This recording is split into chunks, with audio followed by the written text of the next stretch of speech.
බෙහෙින්ම ස්තුතිවන්ත වෙනවා අපිත් එක්ක කතා බහ කරන්න අපට සමන් දෙන්න අදහස් වමාරු කරගන්න මෙම අවස්ථාවට සහභාගී වීම පිළිබඳව.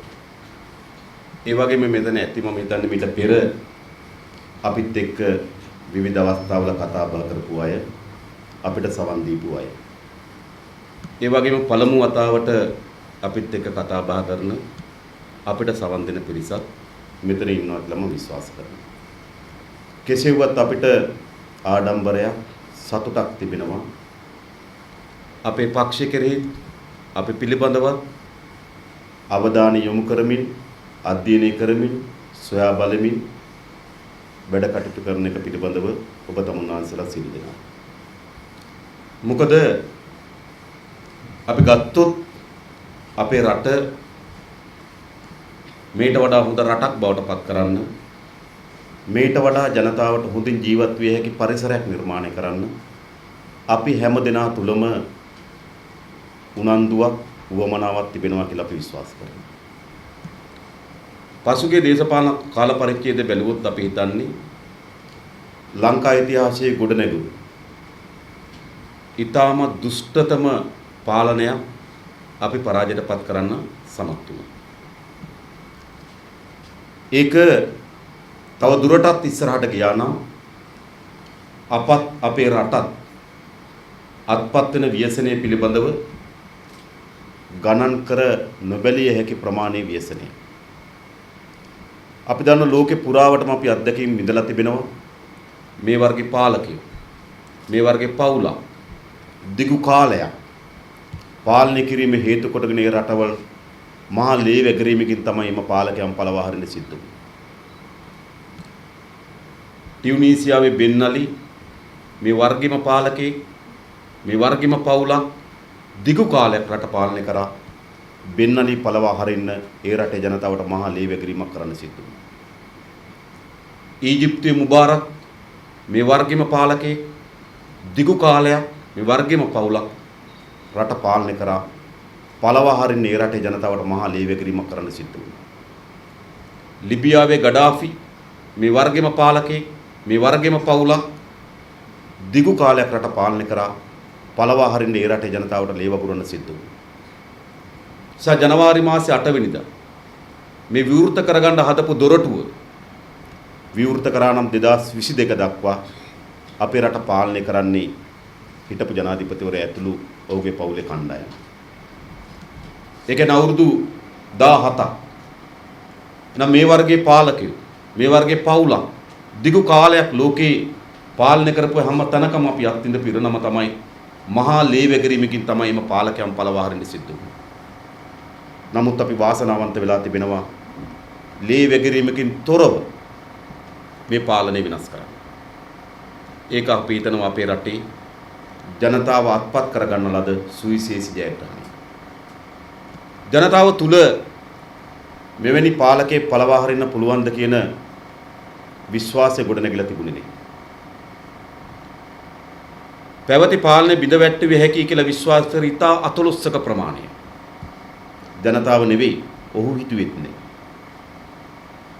නැත්තම් අවුරුදු දෙකක් ගෙඩි පිටින් අතේ තියාගෙන ඡන්දෙට එන්නේ. ඔව් දෙක හෙට්ටු කරන්නේ 7ක් ගන්න බලාගෙන. දෙක ඔට්ටුවට දෙන්නේ. ඔහුවත් විශ්වාස කරේ නෑ ඔහුව පරාජයටපත් කරන්න පුළුවන් වෙයි කියලා. එනිසා ලංකාවේ පළමු විශාල ලෙස ජනතාවගේ මැදිහත් වීමකින් පාලනයක් වෙනස් කරපු අවස්ථාව තමයි ජනවාරි මාසයේ 8 වෙනිදා. රටේ ජනතාවගේ මතයක් තිබුණා ඌව පළවා හරින්න බෑ කියලා. පළවා හරින්න පුළුවන්කම ලැබුණා. මතයක් තිබුණා පරාද වුණත් යන්නේ නැහැ කියලා. ඔව්. පරාද වුණත් නොයන්න සැලසුමක් හැදුවා. අපිට මතකයි ජනාධිපති මැතිවරණ වෙලාවේදී රාජපක්ෂ ජනාධිපතිවරයා එක වේදිකාවකදී කතාවක් කරලා කියනවා මට කොහොමත් ඉතින් දෙකක් තියෙනවනේ. දෙකක් තියාගෙනනේ මම ආවේ. කියන්නේ පෙරදුනත් තව දෙකක් ඉන්න පුළුවන් කියන මතය හැදුවා. බෙන්ගමේ නාලක හාමුදුරුව මට මතකයි මාධ්‍ය සාකච්ඡාවක් ඇඳවලා කිව්වා මේ චන්ද්‍රිකාට රනිල්ට මෛත්‍රීපාලට තේරෙන්නේ නැහැ. පෙරදුනත් මහින්ද මහත්තයාට තව අවුරුදු දෙකක් ඉන්න පුළුවන් කියලා. ඡන්ද වෙලාවෙත් පරාද වුණත් තව අවුරුදු දෙකක් ඉන්න පුළුවන් කියන මතයක් ඇතුවා. හැදුවා විතරක් නෙවෙයි අවුරුදු දෙකකින් උත්සාහ කරා. ඒක සත්‍යයක්. මා දැක්ක රාජසේන රත්න කැබිනට් මාධ්‍ය ප්‍රකාශක කියලා තිබුණා එහෙම දෙයක් සිදු වෙන්නේ නැහැ කියලා. අපි ඒ කිසිසේත්ම විශ්වාස කරන්නේ නැහැ. පාන්දර 3:00ට අර්ලියගහ මන්දිරේ අග්‍රවිනිශ්චකාරවරයා ඉන්නවා. පාන්දර 3:00ට අර්ලියගහ මන්දිරේ අගවිනිසුරුට විසඳන්න තිබුණ නඩුව මොකක්ද? පාන්දර 3:00ට නීතිපතිවරයා අර්ලියගහ මන්දිරේ ඉන්නවා. ජනාධිපතිවරයාට පාන්දර 3:00ට නීතිපතිවරයාට දෙන්න තිබුණු නීති උපදේශය මොකක්ද? උදේ ගම්මන්පිල සාක්ෂියේදී කට උත්තරයක් ලබා දෙමින් තිබෙනවා සාකච්ඡාවක් පැවැත්වුණා කියලා ඇඳිරි නීතිය දාන්න. ඇඳිරි නීතිය දාන්න ඕන තත්ත්වයක් රටේ තිබුණාද?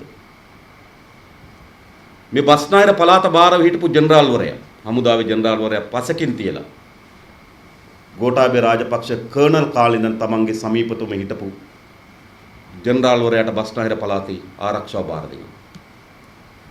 ප්‍රධාන බැටලියන් 7ක් අර්ලියගහ මන්දිරයේ වටා වලලු 2ක් ආරක්ෂක වලල්ලක් ගොඩනගනවා.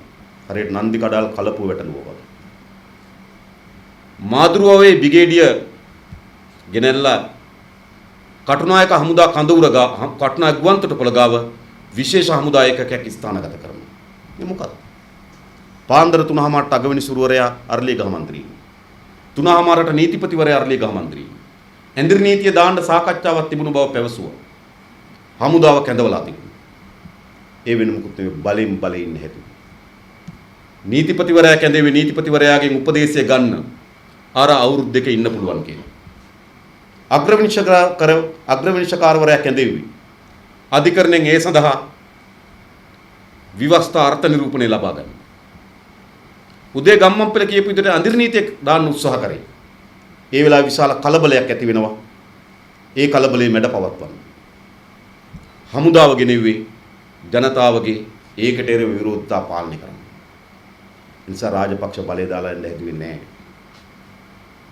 හැබැයි අපි ස්තුතිවන්ත වෙනු ලංකාවේ ප්‍රධාන නිලධාරි මහත්මිය රාජ්‍ය නිලධාරි මහත්මිය ඔහු කිව්වා මේ උත්සාහයට ඔහු එකඟ නැහැ කියලා.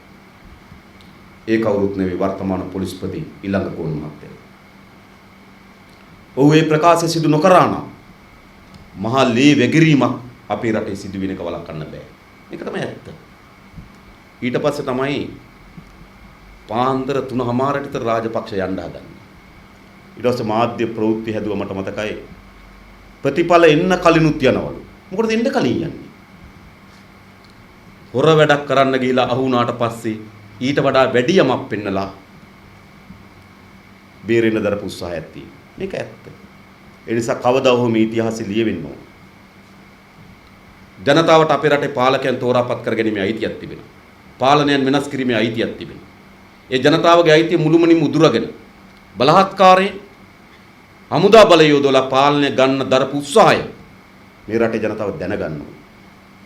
මොකද මේ දේශපාලනය ගණිතේ නෙවෙයිනේ. ගණිතේ නම් අඩියක් ඉස්සරහට තියලා ඒ සමාන අඩියක් පස්සට ගත්තාම හිටපු තැන. ඒ ගණිතේ. මේ දේශපාලනය. බලෙන් උත්සාහය දැරුවා. පස්සේ අඩි 50ක් විතර පස්සට ගත්තා. ප්‍රතිඵල එන්න කලින් පිට වෙලා ගියා. නමුත් ඉස්සරහට ගත්තු අඩිය මැකෙන්නේ නැහැ. ඒ නිසා මේ පිළිබඳ පරීක්ෂණ සිදු කළ යුතුයි කියන ස්ථාවරේ තාමත් අපි ඉන්නේ. පරීක්ෂණ සිදු කරේ කොහොමද? ගම්මන්පිලුව කැඳවනවා. ගම්මන්පිලුව කැඳලා මාස දින 3කට පස්සේ අග්‍රවිනිශ්චකාරවරයා කැඳවනවා. එහෙම කුමන්ත්‍රණ හොයන්න පුළුවන්. ගම්මන්පිල කියනවා මගෙන් ඇහුවේ මෙව්වා, මං කිව්වේ මෙව්වා, උඹෙන් අහයි මෙව්වා, උඹ කියපන් මෙව්වා. කුමන්ත්‍රණ අල්ලන්න පුළුවන්ද එහෙම? එඳේ පරීක්ෂණේ දියත් වෙච්ච ආකාරය දිහා බැලුවා අපි කිසිසේත්ම පිළිගන්නේ නැහැ. මම හිතන සමහර විට මෛත්‍රීපාල සිරිසේන මහත්මයා හිතන්න පුළුවන් මොනවා වුණත් කමක් නැහැ පුටුවේ වාඩි වුණානි කියලා. නැත්නම් රනිල් වික්‍රමසිංහ මහත්මයා හිතන්න පුළුවන් මොනවා වුණත් කමක් නැහැ අගමැතිකම ලැබුණානි කියලා. නමුත් ඉතිහාසයේ මේක එළිදරව් වූ කතාවක්. මුතාමත් ඒක යට ගහලා තිබෙනවා. මොකද අපේ රට ලේවිලක් බවට පත් කිරීම සඳහා රාජපක්ෂ අඩියක් ඉස්සරහට තිබ්බා. ඒක රට දැනගන්න. දැනගන්න අයිතියක් තිබෙනවා. ඒ නිසා තමයි අපි දිගින් දිගට මිල්ලා හිටියේ මේ පිළිබඳ පරීක්ෂණ සිදු වී යුතුයි කියන්නේ. කෙසේවත් දැන් බල හුවමාරුව සිද්ධ වෙලා තිබෙනවා. බල හුවමාරුව සිද්ධ වුණාට පස්සේ දැන් මතුවෙන ප්‍රධාන කරුණු කීපයක් මතුවලා තිබෙනවා. එකක් දැන් මේ ජාතික ආණ්ඩුවක් පිළිබඳ සාකච්ඡාවක් ඇවිල්ලා තිබෙනවා. පාර්ලිමේන්තු මැතිවරණයක් පිළිබඳ සාකච්ඡාවක් ඇවිල්ලා තිබෙනවා. 19 වෙනි ආණ්ඩු ක්‍රම ව්‍යවස්ථා සංශෝධනය පිළිබඳව සාකච්ඡාවක් ඇවිල්ලා තිබෙනවා. මැතිවරණ ක්‍රමයේ වෙනසක් පිළිබඳ සාකච්ඡාවක් ඇවිල්ලා තිබෙනවා. ඒ නිසා මේ දින 100 කාල පරිච්ඡේදය ඇතුළත ජාතික ආණ්ඩුවක් පිළිබඳව ඒ වගේම මැතිවරණ ක්‍රමයේ වෙනස් වීම පිළිබඳව 19 වෙනි ආණ්ඩු ක්‍රම ව්‍යවස්ථා සංශෝධනය පිළිබඳව මේ ආදී වැදගත් සාකච්ඡා කිහිපයක් මතුවලා තිබෙනවා. ඉතින් මම හිතනවා මේ වෙලාවේ යම් කරුණක් ඒ පිළිබඳ පවසලා අපේ ඉදිරි සම්බන්ධය හදාගත්තොත් හොඳයි කියලා. දැන් මේ පාර්ලිමේන්තුව මොකක්ද? මේ පාර්ලිමේන්තුව තියෙන්නේ 2010 ජනතාව විසින් තෝරාපත් කරගන්න ලද පාර්ලිමේන්තුව. හැබැයි 2010 පාර්ලිමේන්තුවේ කිසිසේත්ම ජනවරමක් ලබා දීලා නැහැ රනිල් වික්‍රමසිංහ මැතිතුමාට අග්‍රාමාත්‍ය ධුර හොබවන්න. ඒ ජනවරමට පටහැෙනවා. මොකද ඒ පාර්ලිමේන්තුවේ ඔහුට තිබෙන മന്ത്രി ධුර 41යි. മന്ത്രി ධුර 41ක් හොබවන එක්සත් ජාතික පක්ෂ නායකත්වයට අග්‍රාමාත්‍ය ධුර හෙබවීම සඳහා පාර්ලිමේන්තුවේ ජනවරමක් නැහැ. ඒ වගේම 2010 පත් කරගන්න ලද පාර්ලිමේන්තුවක් නෙවෙයි අද තියෙන්නේ. දැන් 2010 පත් කරගන්නකොට අපි උදාහරණයකට ගත්තොත් හකීම් මහත්මයා. හකීම් මහත්මයා පත් කරගන්නේ විපක්ෂයට. නැවත ඔහු යනවා ආණ්ඩුවට. නැවත ඔහු වෙනවා විපක්ෂයට. නැවත ඔහු වෙනවා ආණ්ඩුවට. එහෙම ජනවරම වල තියෙන්න පුළුවන්. එක එක කාලෙට අපි අවුරුදු 4 බෙදලා දීලා නේ. එක අවුරුද්දක් ඔය ආණ්ඩුවේ ඉන්න ඊළඟ අවුරුද්ද ඔය විපක්ෂයට ඉන්න ඊළඟ ආණ්ඩුවේ ආණ්ඩුවට යනවා. එහෙම ජනවරම වල තියෙනවා. ඒ නිසාද මේ පාර්ලිමේන්තු ජනවරමේ විකෘතිය. ඒ විතරක් නෙමෙයි මේ පාර්ලිමේන්තුවට තවදුරටත් ඉස්සරහට යන සදාචාරාත්මක අයිතියක් නේ. මොකද අපි ඉතිහාසය බැලුවොත් හැමදාමත් ආණ්ඩුවට වඩා වැඩි විවේචනයක් තිබුණා එහි නායකයාට. ජේ.ආර්. ජයවර්ධන මහත්මයාගේ ආණ්ඩුවේදී ආණ්ඩුවට වඩා වැඩියෙන් බැන්න ජේ.ආර්. මහත්මයාට. ප්‍රේමදාස මහත්මයාගේ ආණ්ඩුවේදී ආණ්ඩුවට වඩා වැඩියෙන් බැන්න ප්‍රේමදාස මහත්මයාට. චන්ද්‍රිකා කුමාරතුංග මැතිණියගේ ආණ්ඩුවේදී ආණ්ඩුවට වඩා වැඩියෙන් බැන්න චන්ද්‍රිකා මැතිණියට. රනිල් වික්‍රමසිංහ මහත්මයාගේ අවුරුදු දෙකේ ආණ්ඩුවේදී ආණ්ඩුවට වඩා වැඩියෙන් බැන්න රනිල් මහත්මයාට. හැබැයි පහුගිය කාලේ අපි දැක්කා ආණ්ඩුවට බැනපු තරම් එහි නායකයට බැන්නේ නැහැ. මේ ගොඩක් නිකන් හිතුවොත් يعني රාජපක්ෂ ජනාධිපතිවරයාට බනින ප්‍රමාණය අඩුයි ආණ්ඩුවට බයින ප්‍රමාණය වැඩි. හැබැයි හැමදාමත් ආණ්ඩු තිබුණු විදිය තමයි ආණ්ඩුවට වඩා නායකයට බයින. නමුත් ගිය සැරේ තිබුණු දේ තමයි ආණ්ඩුවට බනිනවා වැඩි නායකයාට බනිනවා අඩුයි. හැබැයි බනිනවා අඩු වෙච්ච නායකයා පෙරදුනා. එහෙනම් බනිනා වැඩි වෙච්ච ආණ්ඩුවට මොකද වෙන්නේ? දෙපාරක් පරදින්න ඕන. ඒ නිසා මේ පාර්ලිමේන්තුවට තව දුරටත් ඉස්සරහට යන සදාචාරාත්මක අයිතියක්. රටේ ජනතාවට අලුත් පාර්ලිමේන්තුව තෝරාපත් කර ගැනීම සඳහා සාධාරණ අයිතියක් තියෙනවා. ඒ අයිතිය දැන් ලබා දෙන්න. මොකද 2010 සංහිතිය නෙමෙයි මේ පාර්ලිමේන්තුවේ තිබෙන්නේ. 2010 ලබා දීපු ජනවරම නෙවෙයි අද පාර්ලිමේන්තුවේ තිබෙන්නේ. 2010 ලබා දෙන ලද එකඟතාවයන් නෙවෙයි අද පාර්ලිමේන්තුවේ තිබෙන්නේ. ඒ නිසා මේ පාර්ලිමේන්තුව තවදුරටත් ඉදිරියට ගෙන යාම කිසිසේත්ම සදාචාර සම්පන්න නැහැ. ඊළඟ අපි දන්නවා හැමදාමත් සාමාන්‍ය වෙච්ච දේ තමයි ජනාධිපතිවරණයක් ඉවර වෙලා වහාම මහමැතිවරණයක් වෙනවා. මොකද ජනාධිපතිවරණය දිනන කෙනා මහ ඡන්දෙන් බලය අත්පත් කරගන්න උත්සාහ කරනවා. හැබැයි මේ වෙලාවේ ගත්තොත් ජනවාරි මාසේ 8 වෙනිදා ජනාධිපතිවරණය තිබුණා. අප්‍රේල් මාසේ 23 වෙනිදා පාර්ලිමේන්තු විසිරුවා කරනවා කියලා එකඟතාවයකට ඇවිල්ලා තියෙනවා. ඒ කියන්නේ ජනාධිපතිවරණයෙන් පසුව දින 100ක කාලයක් තිබෙනවා. දින 100ක කාලයක්. ඇතර දින 100ක් නෙවෙයි. දින 104ක් තියෙනවා. ජනවාරි 9 ආණ්ඩුව හැදුණා කියලා හිතුවොත් ජනවාරි 9 පෙබරවාරි 9 දින 31යි. පෙබරවාරි 9 මාර්තු 9ට දින 28යි දින 59යි. මාර්තු 9 අප්‍රේල් 9 දින 31යි දින 90යි. අප්‍රේල් 19ට දින 100යි. හැබැයි මේගොල්ලෝ විසිරුවා කරනවා කියලා කියන අප්‍රේල් 23. දැන් දින 100ක් කිව්වට මේක දින 104ක් තිබෙනවා. එයි. දින 100ෙන් විසිරුව හැරියොත් മന്ത്രിවරුන්ගේ පෙන්ෂන් එකට දින 4ක් මදි. ඒවා ගහනට හොඳයි. ඒ කියන්නේ മന്ത്രിවරුන්ගේ පෙන්ෂන් එක ගන්න අවුරුදු 5 සම්පූර්ණ වෙන්න ඕන. අවුරුදු 5 සම්පූර්ණ වෙන්නේ අප්‍රේල් මාසේ 23ට. මොකද 19 තමයි දින 100. ඒ නිසා මේක දින 100ක් කියලා කිව්වට ඇත්තටම දින 104ක් තියෙනවා. මොකද ඒගොල්ලෝ තමයි ඒවා තීන්දුව తీරන ගන්න ඒවා ගානට ගන්නවා. ටක් එකට නෙවෙයි. ඉතින් එහෙම තමයි. කොහොමද කමක් නැහැ මෙන්න මේ කාල පරිච්ඡේදය ඇතුලේ විශේෂිත ආණ්ඩුවක් හැදලා තියෙනවා අපේ රටේ. මේක විශේෂිත ආණ්ඩුවක්. මොකද එක්සත් ජාතික පක්ෂයේ බහුතර ජනතාවගෙන් ඡන්දේ එක්සත් ජාතික පක්ෂයේ බහුතර ඡන්දයෙන් ජනාධිපති ධූරයටපත් වුණු මෛත්‍රීපාල සිරිසේන මහත්මයා ශ්‍රී ලංකා නිදහස් පක්ෂයේ නායකයා. තේරුණාද නැහැ? කියන්නේ එක්සත් ජාතික පක්ෂයේ බහුතර ජනයාගේ ඡන්දයෙන් ජනාධිපති ධූරයටපත් වුණු මෛත්‍රීපාල මහත්මයා ශ්‍රී ලංකා නිදහස් පක්ෂ නායකයා. ඒ වගේම පාර්ලිමේන්තුවේ එක්සත් ජාතික පක්ෂ නියෝජනය කරන්න മന്ത്രി දුර 41යි. മന്ത്രി දුර 41ක් නියෝජනය කරන එක්සත් ජාතික පක්ෂයේ නායකයා ශ්‍රී ලංකා නිදහස් පක්ෂයේ മന്ത്രിවරුන්ගේ සහායෙන් අගමැතිවරයා. ඒතර මෙහෙම අපි මෑත ඉතිහාසයක් මෙහෙම ආණ්ඩු දැකලා නැහැ. ඒ නිසා මේ ආණ්ඩුව දිගටම යන්නේ නැහැ. හැබැයි මේක විශේෂ අවස්ථාවක්. ජනාධිපතිවරයා සහ අගමැතිවරයා සහ පාර්ලිමේන්තුවේ බලය මේ ඇති වී තිබෙන තත්ත්වයේ විශේෂ අවස්ථාවක්. මෙන්න මේ විශේෂිත අවස්ථාවම විතරයි අපිට අවස්ථාවක් ලැබිලා තියෙන ප්‍රජාතන්ත්‍රවාදයේ යම් ඉඩකඩක් විවෘත කරගන්න. විශේෂයෙන්ම අපි හිතන දැන් ගොඩ නැගිලා තිබෙන 19 වෙනි ආණ්ඩු ක්‍රමවත්තා සංශෝධනය. ඒක සාකච්ඡා අවසන් වෙලා තිබෙනවා. ගැසට් කරලා පාර්ලිමේන්තුවට ඉදිරිපත් කරලා තිබෙනවා. අප්‍රේල් 9 වෙනිදා 10 වෙනිදා පාර්ලිමේන්තුව තුල විවාදයට ලක් කරලා 10 වෙනිදා එම පනත සම්මත කරගන්න නියමිතව තිබෙනවා. නමුත් 19 වෙනි ආණ්ඩු ක්‍රමවත්තා සංශෝධනය අපි අපේක්ෂා කරන සියල්ල තියේවි කියලා අපි කවුරුත් විශ්වාස කරන්න එපා. දැන් උදාහරණයක් ඇටි ගත්තොත් මේකේ මැතිවරණ දිනය සදාහන් කරලා තිබුණ එක හොඳයි. පහුගිය කාලේ අපේ රටේ මැතිවරණ තිබේ කොහොමද? කිල්නොච්චි අල්ලනකොට මැතිවරණය, අලිමංකඩට යනකොට මැතිවරණය. මට හොඳට මතකයි අපි පාර්ලිමේන්තුවේ ලොබි එතන කතා බහ කර ඉන්නකොට තමයි කිල්නොච්චිය ඇල්ලුවා කියලා ප්‍රවෘත්ති ආවේ. ඒතර මං ගාව හිටිය සුසිල් ප්‍රේමජයන්ත. සුසිල් ප්‍රේමජයන්ත කිව්වා ඡන්දයක් තියන නියම වෙලාව කිව්වා. ඒ විවෘතව ඒගොල්ලෝ කිව්වා මම කියන්නේ. දැන් මේක ප්‍රතිඵල එනකොට මොකද දැන් ඡන්දයක් තියෙන නියම වෙලාව. දැන් අපේ රටේ ඡන්ද තිබ්බේ කොහොමද? හිටපු ජනාධිපතිවරයා විටින්ම පිට්ටනිය සකස් කරනවා. ඔහු විසින්ම පිච් එක සකස් කරනවා. ඔහු විසින්ම බෝලයක් අරන් දෙනවා. ඔහු විසින්ම බෝලර් තෝරා ගන්නවා. ඔහු බැට් කරගෙන ඇවිල්ලා හා දැන් දාන්න කියනවා. දාලා 6 පාරක් ගහලා ප්‍රවෘත්ති ලියනවා. අති විශිෂ්ට ජනවරම ජනතාව නැවත අනුමත කොට ඇත. එහෙම තියනවාද ඡන්ද අපේ රටේ. ඒ නිසා මේ 19 ආණ්ඩු විවස්ථා සංශෝධන අපි යෝජනාවක් ඉදිරිපත් කරා. විවස්ථා සංශෝධන ඇතුළට එන්න ඕන ඡන්දේ තියෙන දිනේ. දැන් ගත්තොත් පාර්ලිමේන්තුවට අවුරුදු 4මාරක් යනතෙක් පාර්ලිමේන්තුව විසිරුව හරින්න බෑ. 5 පනින්නත් බෑ. 4මාර සහ 5 කියන මාස අය ඇතුළත මහා ඡන්දේ පැවැත්විය යුතුයි.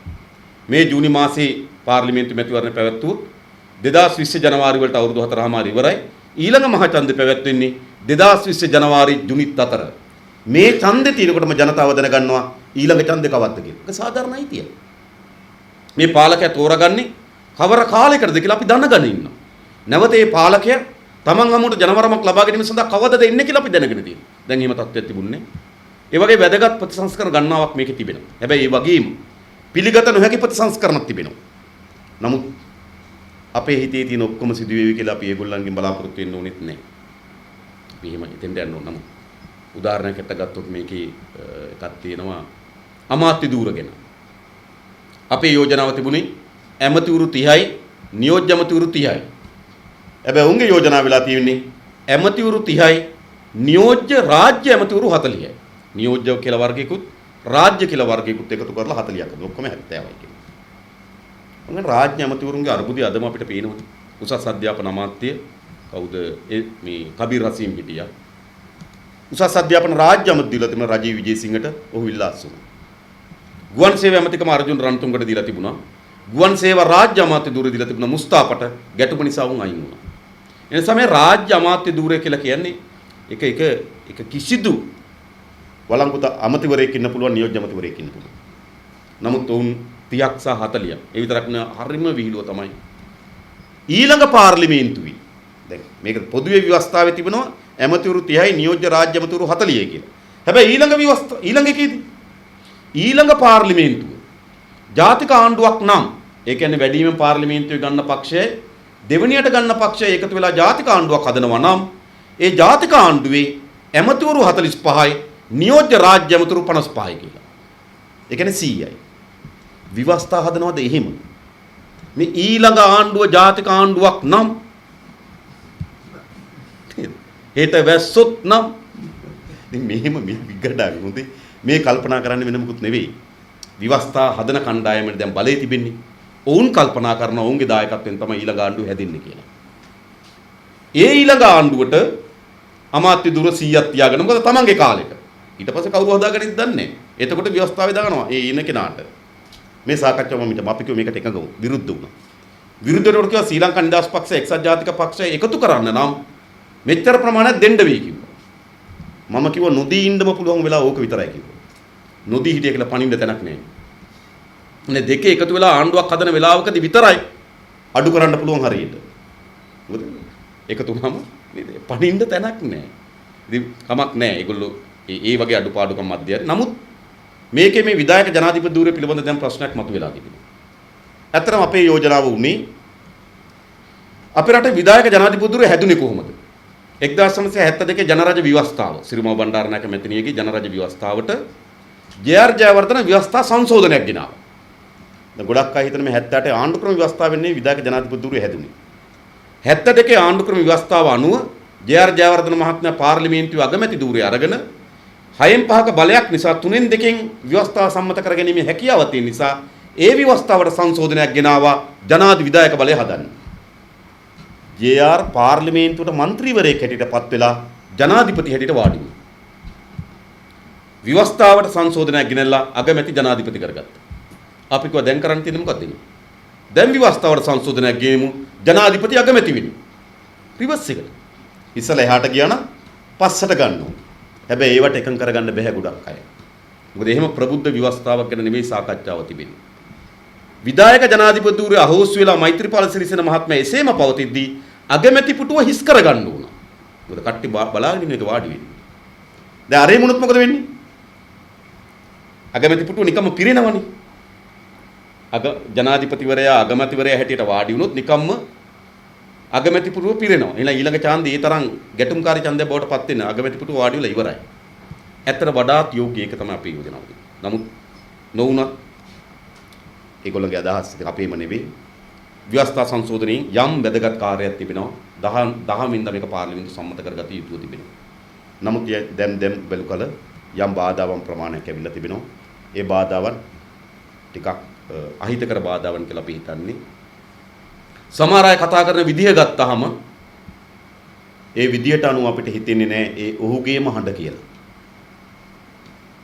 මොකද සමහර අයට අපි දන්න ඇත්ත තිබෙන ජනතා මතයේ ඇත්තට පාර්ලිමේන්තුවේ තියෙන නියෝජනයේ ප්‍රමාණය ඒ ප්‍රමාණය අනුව හිතපුවාම ඔහුට කිසිසේත්ම මේ සම්මත කරගන්න කිසිසේත්ම ඉඩ නොදෙනවා යයි කියලා කෑ ගහන්න පුළුවන් කමක් නැහැ. තමන්ගේ හැකියාව අනුව බලන්න පුළුවන්. එනිසා අපිට යම් සාධාරණ සැකයක් මතුවෙමින් තිබෙනවා. හඬ ජාකොබ් වුණාට අත ඊසොප්ද කියලා. ඇත්ත සාධාරණ සැකයක්. ඒක ඒව නොවන බව මෛත්‍රීපාල සිරිසේන මහත්මයා ඔප්පු කළ යුතුයි. ශ්‍රී ලංකා නිදහස් පක්ෂ නායකත්වයේ ඔහු සතු තිබෙනවා. මෛත්‍රීපාල සිරිසේන නිමල් ශ්‍රීපාල සිල්වා මහත්මයා වේගයෙන් කෑ ගහලා කියනවා 19 වෙනි ආණ්ඩුක්‍රම ව්‍යවස්ථා සංශෝධනය සම්මත කරගන්න දෙන්නේ නැහැ. ඡන්ද ක්‍රමයක් එක්ක එකට ගැට ගහලා ගෙනාවේ නැත්තම් කියලා. 18 වෙනි සංශෝධනය සම්මත කරගන්නකොට පූස් පැටව වගේ හිටියා. දැන් වැදගත් ප්‍රතිසංස්කරණයක් ගේනකොට ඒක වෙනුවෙන් කේවල් කරනවා ඡන්ද ක්‍රමයක් එක්ක ගැට ගහන්න ඕන කියලා. ඒ සිරිපාලගේම හඬ කියලා අපි විශ්වාස කළ යුතුද?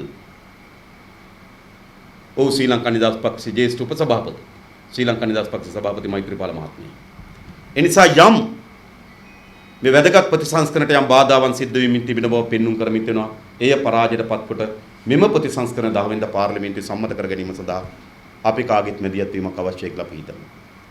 විශේෂයෙන්ම ඒ වගේම අපි තොරතුරු දැනගැනීමේ පනත ඒක වැදගත් පනතක්. විශේෂයෙන්ම දැන් අපි දන්නා මේ සිස්ටම් එක හැදිලා තියෙනවා කියලා කියන්නේ කුළුණු තුනක් මත. විධායකය කියන්නේ පාර්ලිමේන්තුව ඒ කියන්නේ ව්‍යවස්ථාදායකේ නීති සම්පාදනය කරන තැන, විධායකේ නීති ක්‍රියාත්මක කරන තැන, අධිකරණයේ නීති පසඳලන තැන. ওই තැන් තුනෙන් තියෙන්නේ පාර්ලිමේන්තුව, විධායකය, අධිකරණය. හැබැයි ලෝකේ පුරා සාකච්ඡා වෙමින් තිබෙන අලුත් කුළුණක්. ඒ කුළුණ තමයි තොරතුරු දැනගැනීමේ අයිතිය. ඒක ඉන්දියාවේ බලගත් පනතක් ලෙස සම්මත කරගත්තා. ජනතාවට පාලකයන්ගේ තොරතුරු දැනගන්න අයිතියක් නැද්ද පාලනයේ? ඒක අපේ සාධාරණ අයිතියක්. මොකද මේ තියෙන නියෝජිත ප්‍රජාතන්ත්‍රවාදී කියලා කියන්නේ. ජනතාව විසින් ජනතාවගේ නියෝජිතයෝ තෝරාපත් කර යවනවා ජනතාව වෙනුවෙන් ඒ නියෝජිතයන්ට රට පාලනය කරන්න. අපි ඡන්දෙන් කරන්නේ අපේ නියෝජිතයෝ අපි තෝරාපත් කර යවනවා අපි වෙනුවෙන් රට පාලනය කරන්න. ওই 225ම අපි යවලා තියෙන්නේ අපි වෙනුවෙන් රට පාලනය කරන්න. එහෙනම් අපිට සාධාරණ අයිතියක් තිබෙනවා අපි වෙනුවෙන් ඒගොල්ලෝ රට පාලනය කරන්නේ කොහොමද කියලා දැනගන්න. ඒක පුරවැසියගේ අයිතියක්. නමුත් ඒ අයිතිය මුළුමනින්ම වහලා තිබුණා. මට මතකයි මම පාර්ලිමේන්තුවේ ප්‍රශ්නයක් ඇහුවා දිනේෂ් ගුණවර්ධනගේ. මහින්ද මහත්තයා රට කීපාරක් ගියාද ජනාධිපතිවරයා හැටියට? කී දෙනෙක් අරගෙන ගියාද? කීයක් වියදම් වුණාද? ලැබුණු ප්‍රතිලාභ කවරේද? අපිට දැනගන්න අයිතියක් නැද්ද? ඔහු මැදමුළුනේ පොල්වත්තක් විකුණලා පුත්‍රික ගමනක් ගියා නම් අපිට ප්‍රශ්නයක් නැහැ. මහජනයාගේ දන්නේ. ජනාධිපතිවරයා හැටියට රට කීපාරක් ගියාද? කී දෙනෙක් අරගෙන ගියාද? ලැබුණු ප්‍රතිලාභ මොනවද? කීයක් වියදම් වුණාද? ඒක අපේ අයිතියක්. නමුත් ඒ වෙලාව මට මතකයි දිනේෂ් ගුණවර්ධන මහත්මයා පාර්ලිමේන්තුවේ නැගිටලා කිව්වා රාජ්‍ය ආරක්ෂක හේතුන් මත කියන්න බෑ කිව්වා. ගිහිල්ලත් අවුරුද්දකට වැඩි. හොඳයි. දැන් ගියපු කතාව කියන්න බැලුව ආරක්ෂක හේතුන් මත. මේ ඒ කියන්නේ තොරතුරු සැඟවීම අද රාජ්‍ය පාලනයේ එක් ප්‍රධාන සාධකයක් බවට පත් වෙලා තිබෙනවා. නිසා තොරතුරු දැනගැනීමේ නීතියක් අපි පාර්ලිමේන්තුවේ සම්මත කරලා බලගත්තු නීතියක් ඉන්දියාවේ සම්මත කරගෙන තිබෙනවා. ඉන්දියාවේ තමයි මේ පනතේ ශක්තිමත්ම පනත තිබෙන්නේ. තොරතුරු දැන අද ඉන්දියාවේ ඕනෑම පුරවැසියෙකුට ඕනෑම තොරතුරක් දැනගැනීමේ අයිතියක් තිබෙනවා. සෑම රාජ්‍ය කාර්යාලයකම තොරතුරු දැනගැනීමේ නිලධාරියෙක් ඉන්නවා. Tamanට ඕන තොරතුරු ලියලා දීපුවාම ඊ නිලධාරියා යම් සැලකියුතු කාලයක් ඇතුළත ඒ තොරතුරු දෙන්න ඕන. තොරතුරු දැනගැනීමේ නිලධාරියයි රාජ්‍ය කාර්යාලයේ පිටවල තිබෙනවා. අපිට අවශ්‍ය තොරතුරු ලියලා ඉල්ලුම් පත්‍රයක් බාර දීලා යම් මුදලක් ගෙවන්න තියෙන මුදල ගෙවුවාම ඒ නිලධාරියා බෙදලා ඉන්න ඒ තොරතුරු ලබා දෙන්නේ. අපිට අයිතියක් නැද්ද? අධිවේගී මාර්ගයේ දිග කීයද? ණය කොච්චර ගත්තද හදන්න? පොලි අනුපාතයක කීයද? හදලා ඉවර වෙන්නේ කවදද? ටෙන්ඩර් කැඳෙව්වද? ටෙන්ඩර් ඉදිරිපත් කරේ කවුද? කාටද දුන්නේ? දැනගන්න අයිතියක් නැද්ද අපිට? දැන් මේ අපි වෙනුවෙන් හදනවා කියලා කියනවනේ. ඒ අපි වෙනුවෙන් හදනවා නම් ඒවා හදන්නේ කොහොමද කියලා අපිට දැනගන්න අයිතියක් තිබෙනවා. අන්නේ බලගත් පනත අපිට මේ වෙලාවේ පාර්ලිමේන්තුවේ සම්මත කරගන්න පුළුවන් හරි වැදගත්. තාමත් ඒකත් ටිකක් පස්සට ඇදෙමින් ඉන්නේ. පනත හදලා ඉවරයි. 26 වෙනිදා පාර්ලිමේන්තු ප්‍රදේශකාර සභාවට ඉදිරිපත් කරනවා කියලා කිව්වා. මම රනිල් වික්‍රමසිංහ මහත්මයාගේ දිගින් දිගටම ඇහුවා මේක දානවද නැද්ද කියලා. දානවා. ගයන්තට මම කිව්වා ගයන්ත කික ඉන්නවා. මම ඇත්ත කතාව කියන්නේ මේවා වැදගත්. මේ නීති සංශෝධන මේ වෙලාව කරගන්න ඕන. ඒ වගේම අපි අලුත් කොමිෂන් සභාවක් මේ අලුත් 19 වෙනි ආණ්ඩුක්‍රම ව්‍යවස්ථාව තුළ දාන අලුත් කොමිෂන් සභාවක් ගැන. ඒ කියන්නේ පූර්ව විගණන කොමිසම පිහිටවන්න ඕන. අපේ රටේ දැන් තියෙන විගණන ක්‍රියාවලිය මොකද්ද? පශ්චාත් මරණ පරීක්ෂණයක් වගේ. වැඩේ කරලා හොරකම් කරාට පස්සේ ඇවිල්ලා හොයනවා හොරකම් කරලා තියෙන්නේ කොහොමද කියලා. ඕකනේ විගණන ක්‍රියාව. අද විගණන දෙපාර්තමේන්තුවම කරන දේ තමයි අවසන් වෙච්ච වැඩ විගණනයට වාජනය කරනවා. ටෙන්ඩරේ දීලා තියෙනවද? කොන්ක්‍රීට් එක 3ට 2 එක අනුපාතයට තියෙනවද? අඟල් 9 නූල්ද තියෙන්නේ? සංස්ථා වාණිද දැම්මි? ඇවිල්ලා වැඩේ පාලම පිපුරුවට පස්සේ හොයනවා. එනිසා අපේ රටේ විගණන ක්‍රියාවලිය ඇවිල්ලා පශ්චාත් මරණ පරීක්ෂණයක් වගේ මැරුණේ කොහොමද කියලා බලනවා. එනිසා අපි යෝජනා කර පූර්ව විගණන ක්‍රියාවලිය.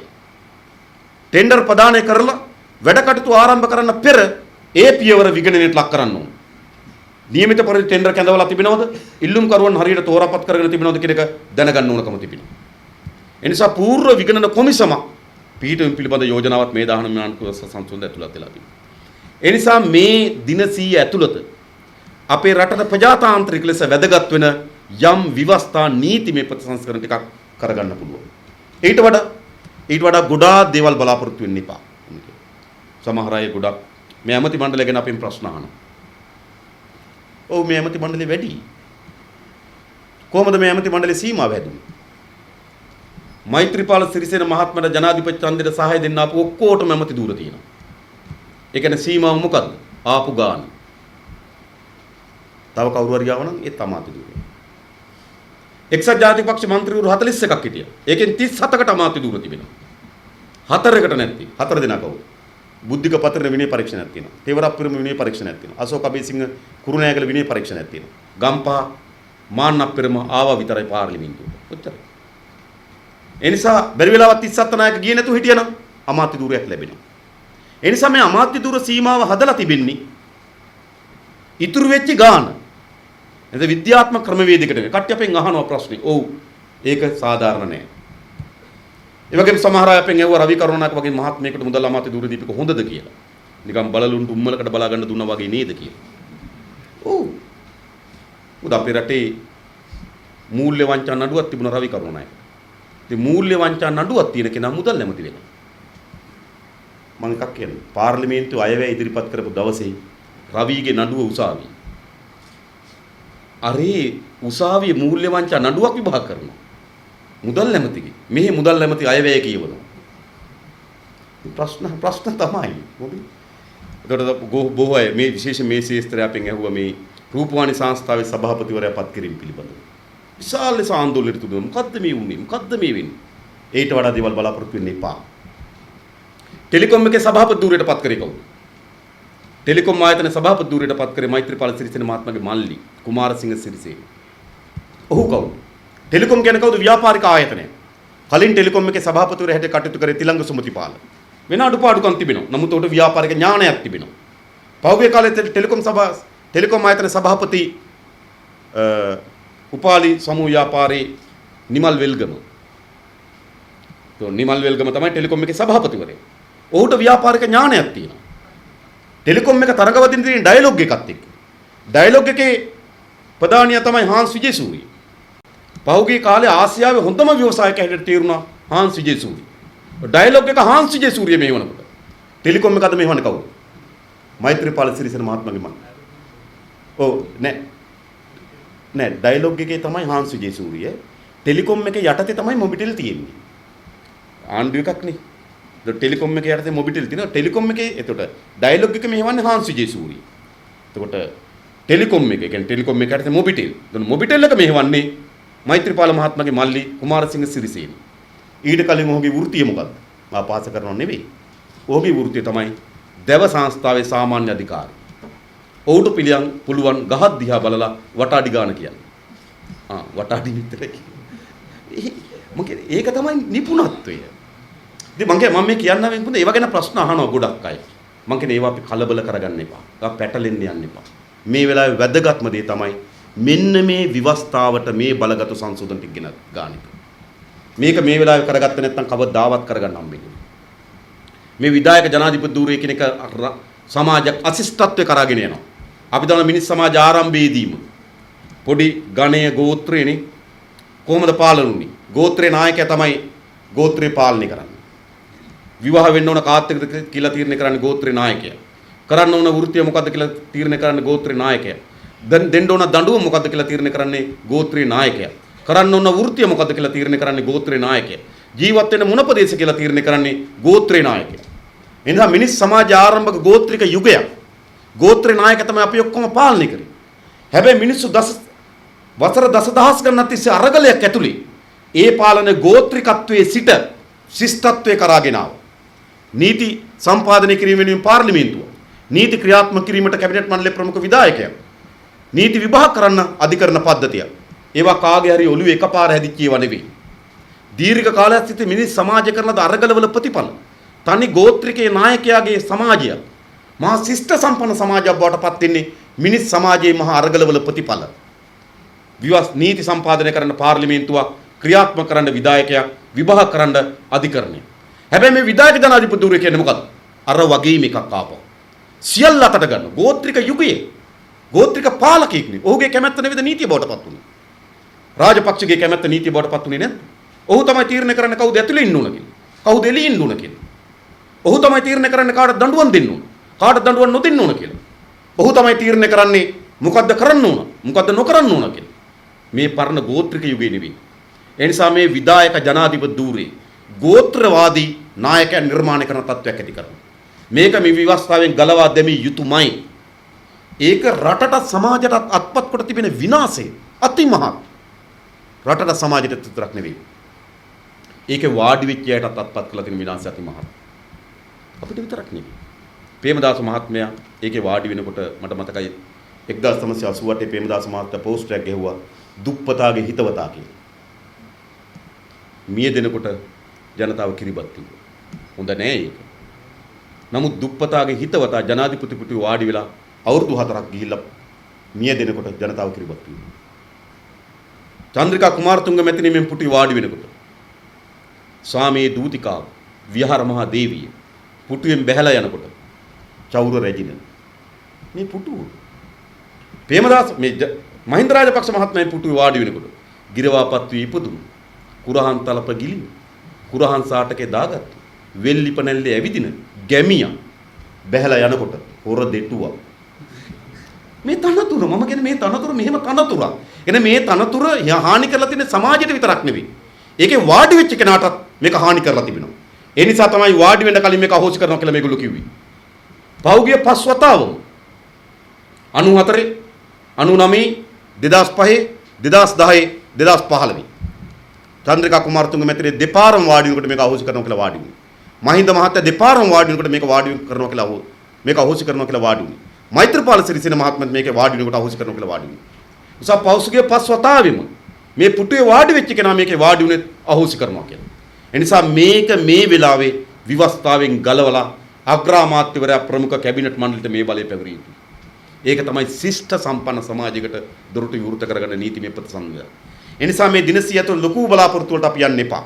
අපිට පුළුවන් නම් මේ 19 වෙනි ආණ්ඩු ක්‍රම සංශෝධන කෙසේ හෝ මේ 10 වෙනිදා පාර්ලිමේන්තුවේ සම්මත කරගන්න අපි උත්සාහ දරිය යුතුයි.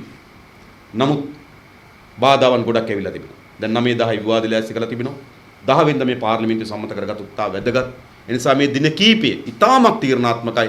මේ සංශෝධන පාර්ලිමේන්තුවේ සම්මත කර ගැනීම සඳහා ප්‍රබල ජනමතයක් ගොඩනැගිය යුතු තිබෙනවා. ඒ වගේම ඊළඟ වැදගත් සංශෝධන 50ක් ටිකක් තිබෙනවා. ඒ 50 ටික සම්මත කරගමු. ඊට පස්සේ විශාල සාකච්ඡාවක් වෙනවා ඡන්ද ක්‍රමයේ පිළිබඳව. ඒකත් මම කියන්නේ. දැන් මේ ඡන්ද ක්‍රමය අහෝසි කරන්න ප්‍රධාන තර්ක දෙකක් පැන නැගිලා තිබෙනවා. එකක් තමයි ආසනයේට മന്ത്രിවරයෙක් නැතිකම. දෙවෙනි එක තමයි මනාප ක්‍රමයේ තියෙන මේ ගහ ගැනීම. ඒ නිසා මේ ඡන්ද ක්‍රමයේ පිළිබඳව ජනතාවගේ විශාල විරෝධයක් ගොඩ නැගිලා තිබෙනවා. ඇත්තට ආසනයේට മന്ത്രിවරයෙක් නැති වෙන එක ප්‍රශ්නයක්. මට නම් හිතෙන්නේ හිටපු තැන් වල තමයි ප්‍රශ්න වැඩි කියලා.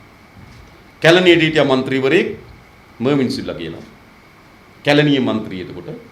ඒතර කැලණිය මුළු ඒකේ කැලණිය පුද බිම කප්පම් පුරයක් කරා. മന്ത്രി කෙනෙක් ඉඳලා නේ කරේ. නේද? මස් කඩේකින් කප්පම් ගත්තා, මාළු කඩෙන් කප්පම් ගත්තා, පොලෙන් කප්පම් ගත්තා. සභාපතිවරයයි මර්වින් සිල්ලා මාත්‍යවරයයි තරහ වුණා. දෙන්න රණ්ඩු වුණා. එතන මර්වින් සිල්ලා මහත්තයා කියන්න පටන් ගත්තා මේ සභාපති එනකොට සෙරෙප්පු දෙකක්වත් තිබ්බේ නැහැ සෙරෙප්පු දෙකක්වත් නැති සභාපතිට මෙච්චර හම්බ කරගෙන තියෙනවා එයා කිරිබත් කොට පොලෙන් මෙච්චර කප්පම් ගත්තා කියලා. ඒතර සභාපති කියනවා මේ මවින්සිලා කැලණියට එන ගයක් තිබ්බේ නැහැ නේද කුඹුරු ගඩ කරලා ගයක් හදාගන්න දුන්නෙත් මං ඊට පස්සේ මාළු කඩෙන් කප්පම් ගත්තෙත් මෙයා කියලා ඒ කප්පම් ගැන කියනවා. හැමතැනම മന്ത്രിවරයයි සභාපති ගහගත්තොත් දැනගන්න පුළුවන් දෙන්නගෙම කෙරුවා. තව එක තැනක ගහගත්තා කොහරි මට මතකයි හෙට්ටිපල විල්ගම ප්‍රාදේශ සභාවේ හෙට්ටිපල ආසනේ විල්ගම ප්‍රාදේශ සභාවේ മന്ത്രി ලක්ෂ්මන් පෙරරයි සභාපති ගහගත්තා. සභාපති කියන්න පටන් ගත්තා වැලි ගොඩ දාන්න මෙයා වැලි වලින් කප්පම් ගන්න මෙයා කියලා පටන් ගත්තා. മന്ത്രി කියන්න පටන් ගත්තා ගස් කපන්නේ මෙයා ගස් වලින්. ඉතින් මේක තමයි ආසනේ മന്ത്രിගේ ප්‍රතිඵලය. මම මේ කියන්නේ නිසා ඒක තර්කානුකූලම නෑ. නමුත් අපි පිළිගමු තාවකාලික ආසන മന്ത്രിවරේ කොන කියලා. ඊළඟ මේ මනාප ඡන්ද ක්‍රමය.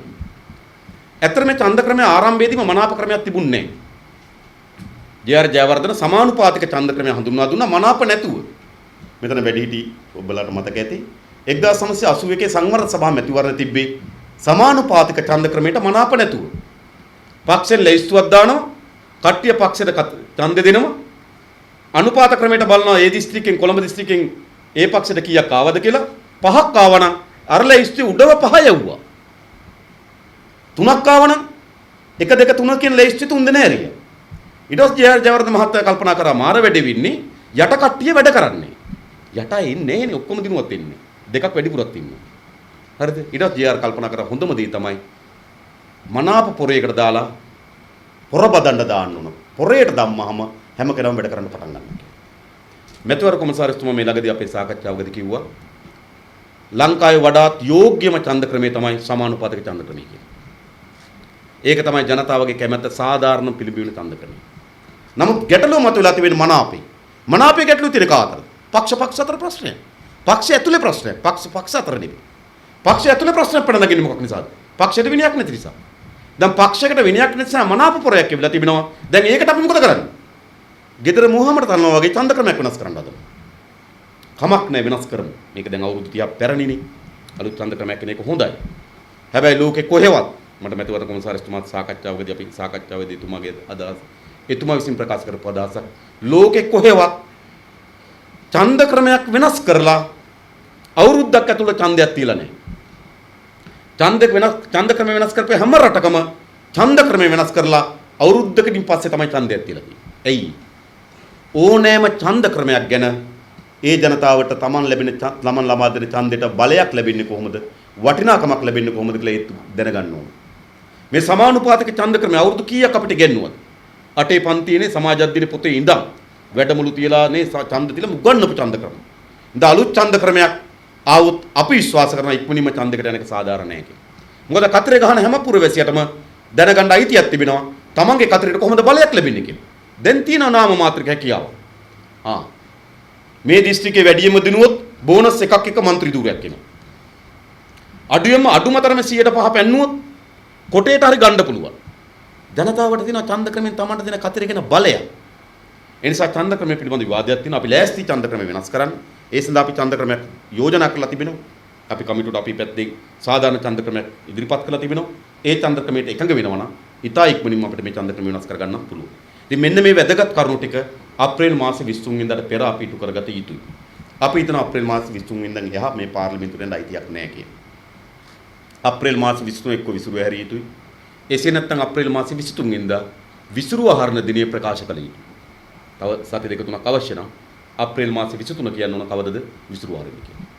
මොකද දිගු කාලයක් මේ පාර්ලිමේන්තුවට යන්න අයිතියක් නැහැ. අනේ ඊට පස්සේ තමයි අපිට දැන් මොකද්ද අපි මේ කරමින් ඉන්නේ? අපි කවුරුත් මොකද්ද මේ කරමින් ඉන්නේ? අපි මේ කරමින් ඉන්න අන් කවරක්වත් නෙවෙයි. මේකේ ඇතුලේ යම් ප්‍රතිසංස්කරණ දිනා ගැනීම සඳහා අරගලයක් අපිට තිබෙනවා. අපි මේ ප්‍රතිසංස්කරණ පිළිගන්නවා. ප්‍රජාතන්ත්‍රවාදී ප්‍රතිසංස්කරණ අත්පත් කරගන්න එක හොඳයි. නීති ශාස්ත්‍රයේ ශක්තිමත් වෙන ප්‍රතිසංස්කරණ අත්පත් කරගන්න එක හොඳයි. ඒ නිසා ප්‍රතිසංස්කරණ දිනා ගැනීම සඳහා කාල පරිච්ඡේදයක් තමයි මේ අපි ගත කරමින් ඉන්නේ. වඩාත් සමාජයට හිතකර ප්‍රතිසංස්කරණ මේ වෙලාවේ අපි දිනා ගමු. හැබැයි එතනින් කෙලවර කළ හැකිද මේ සමාජය? අපේ රට අද ගැඹුරුතම ප්‍රශ්න කිහිපයකට මුහුණ දී තිබෙනවා. එකක් අපි ආර්ථිකයේ මුහුණ දී තිබෙන ගැටලුව. ඒක සරල තැනක නෙවෙයි තිබෙන්නේ. මම උදාහරණයක් කියන්නම්. 2013 අවුරුද්දේ ආණ්ඩුවේ මුළු ආදායම රජයේ උපයා ගන්න ලද මුළු ආදායම රුපියල් බිලියන 1051යි. කියන්නේ බිලියන කියන කෝටි 100යි. 2013 වසරේ රජයේ ආදායම රුපියල් කෝටි 100 ඒවා 1051යි. 2013 අවුරුද්දේ ආණ්ඩුවේ ණය පොලි වාරිකය රුපියල් බිලියන 1071යි. කියන ආණ්ඩුව රුපියල් බිලියන 1051ක් උපයා ගන්නකොට රජයට සිද්ධ වෙනවා බිලියන 1073ක් ණය පොලි වාරිකට ගෙවන්න. ඒ කියන්නේ මොකක්ද? රජයේ උපයා ගන්න ලද මුළු මුදල ප්‍රමාණවත් නැහැ ණය පොලි වාරිකේ ගෙවන්න. 2014 අවුරුද්දේ එහා සමානව ආණ්ඩුවේ මුළු ආදායම රුපියල් බිලියන 1183යි.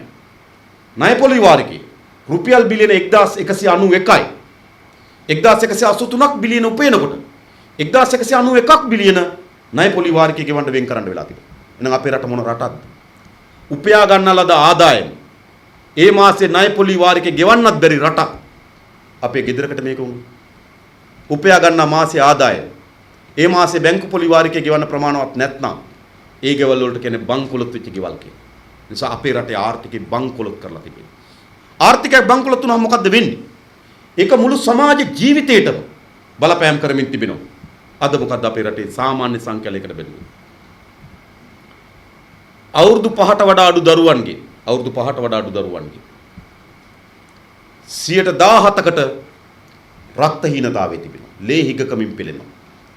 මොනරාගල දිස්ත්‍රික්කයේ ගත්තොත් 26ක්. අවුරුදු 5ට වඩා අඩු දරුවන්ගෙන් 26ක් ලේ හිගකමින් පෙළෙනවා. මොනරාගල දිස්ත්‍රික්කයේ.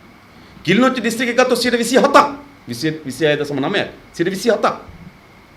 කිලිනොච්චි දිස්ත්‍රික්කයේ 27ක්. අවුරුදු 5ට වඩා අඩු දරුවන් මන්ද ලේහිකකමින් පෙළෙනවා.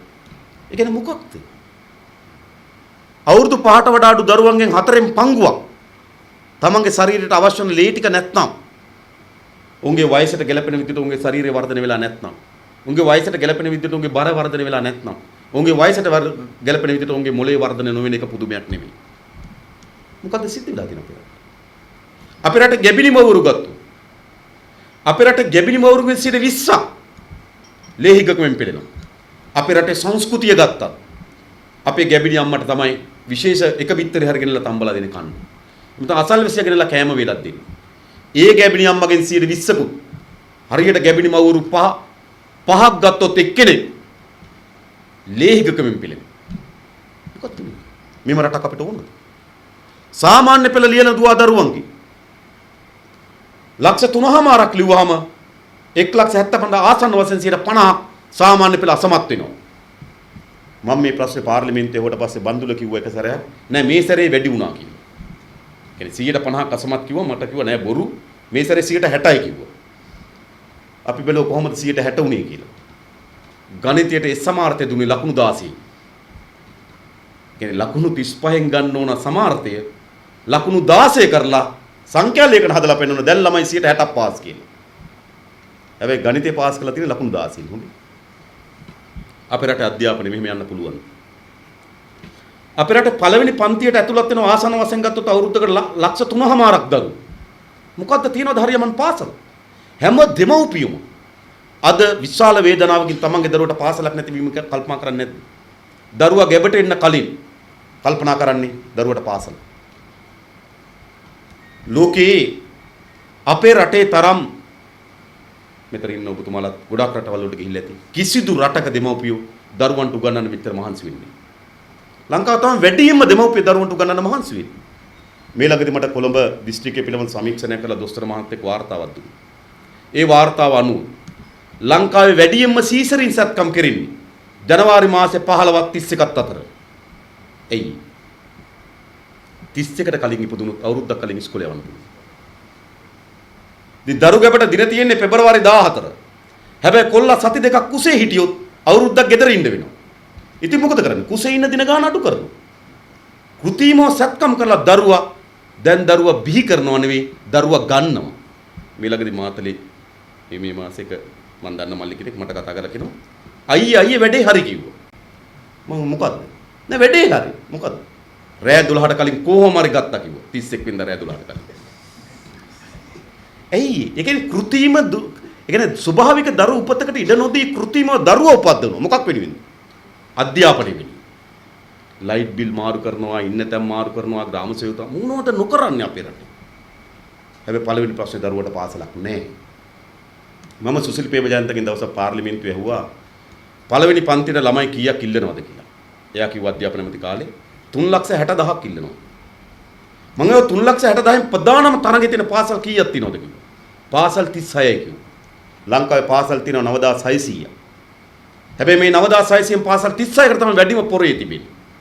ඒකට ළමයි කීයක් ඉල්ලුම් පත්‍රය වෙනවද කියලා ඇහුවා. ඉල්ලුම් පත්‍ර ලක්ෂයක් කිව්වා. ලක්ෂ 3මාරයි පාසල් 9,600යි. හැබැයි පාසල් 36කට එනවා ඉල්ලුම් පත්‍ර ලක්ෂයක්. ඒ පාසල් 36ට ගන්න පුළුවන් කීයද කියලා ඇහුවා. පාසල් 36ට ළමයි ගන්න පුළුවන් 3,600 කිව්වා. මම ඇහුවා ඊට පස්සේ මොකද්ද කරන්නේ? චක්‍ර ලේඛනයක් එවනවා අරක ළමයි කපන්න. ලක්ෂයක් ඉල්ලුම් පත්‍ර එනවා ගන්න පුළුවන් වෙන්නේ 3,600යි. එහෙනම් ඉතුරු ටික කපන්න. ඉතින් චක්‍ර ලේඛනයක් හදලා එවුවා. හදලා එවුවට පස්සේ 3,600ක් ඇතුළට ගත්තා. ඉතුරු ටික එළියට වැටුණා. එළියට වැටිච්ච අය ගියා ජනාධිපතිතුමා හම්බෙන්න. ජනාධිපතිතුමා හම්බෙන්න ගිහලා කිව්වා අපිට හරි අසාධාරණයක් වෙලා තිබෙන්නේ. අපි මෙච්චර ආසන්න ඉතින් අපේ දරුවා ගත්තේ නැහැ කියලා. ඊට ජනාධිපතිතුමා ජාතික අධ්‍යාපන කොමිසමට කියලා අලුත් ක්‍රමයක් හදලා එවුවා. ඒ ක්‍රමයට ගත්තා. එතකොට ඉස්සලා ගත්ත 3,600 එළියේ වෙන 3,600ක් ඇතුළේ. ඊට එළියට වැටිච්ච ළමයි ගියා ශ්‍රේෂ්ඨාධිකාරියට සරත් සිල් මහත්මිය ඉන්න වෙලාවේ. ශ්‍රේෂ්ඨාධිකාරියට ගිහලා අපිට හරි අසාධාරණයක් වුණා. අපි තෝරාගෙන හිටියා. මේක හරි අසාධාරණයක්. ශ්‍රේෂ්ඨාධිකාරිය වෙන ක්‍රමයක් හදලා එවුවා. ඉස්සලා 3,600ක් එළියේ, පස්සේ 3,600ක් එළියේ, වෙන 3,600ක් ඇතුළේ. ප්‍රශ්නේ කොතනද? මේ බඳවා ගැනීමේ ක්‍රමය නෙවෙයි. අපි ගෞරව පැටලන නෙවෙයි බඳවා ගැනීමේ ක්‍රමයක් එක්ක අපි බඳවා ගැනීමේ ක්‍රමය නෙවෙයි. අපේ අතර පාසල් අතර ඇති තිබෙන මහා විෂමතාවය. ඒ අධ්‍යාපනයේ අසාධාරණයක් ගොඩනැගිලා තිබෙනවා. සෞඛ්‍ය සේවයේ අසාධාරණයක් ගොඩනැගිලා තිබෙනවා. මොකද්ද මේක? මේම රටකට යන්න පුළුවන්. වෙනස් කරන්න ඕනේ නැද්ද මේ? ඉස්පිරිතාලයකට දැන් සාමාන්‍යයෙන් ඔය අපේ ඉස්පිරිතාලවල ඔය ලෝක සෞඛ්‍ය සංවිධානයේ ප්‍රතිපත්තියක් තමයි ඇඳන් තියන්න ඕන දුරින් දුරින්. දැන් අපි ඉස්පිරිතාලෙට ගිහපුවම ඇඳන් අතර දුර හරිනේ. අපි ගෙදර ඇඳ වගේ නෙවෙයිනේ. ඒ අඩි 3මාරෙන් ඇඳ තියෙනවා. මොකද අර ලෙඩාගේ මේ ලෙඩාට විස බීජ එන්න පුළුවන් කියලා. හැබැයි අපේ වාට්ටුවක ඇඳන් අතර දුර හරියි. හැබැයි එක ඇඳේ ලෙඩ්ඩු දෙන්න. මොකක්ද මම දැක්ක එක පත්තරයක තිබුණා අර නර්ස් නෝනා කියලා 37 ඇඳේ ඉන්න ලෙඩාට ඉන්ජෙක්ෂන් එක ගහලා එන්න කියලා. ඉතින් ගහලා ආවා. බලනකොට අනිත් ලෙඩාට. පත්තරේ මේ ඇයි මේ මිනිස්සු දැකලා තියෙන්නේ.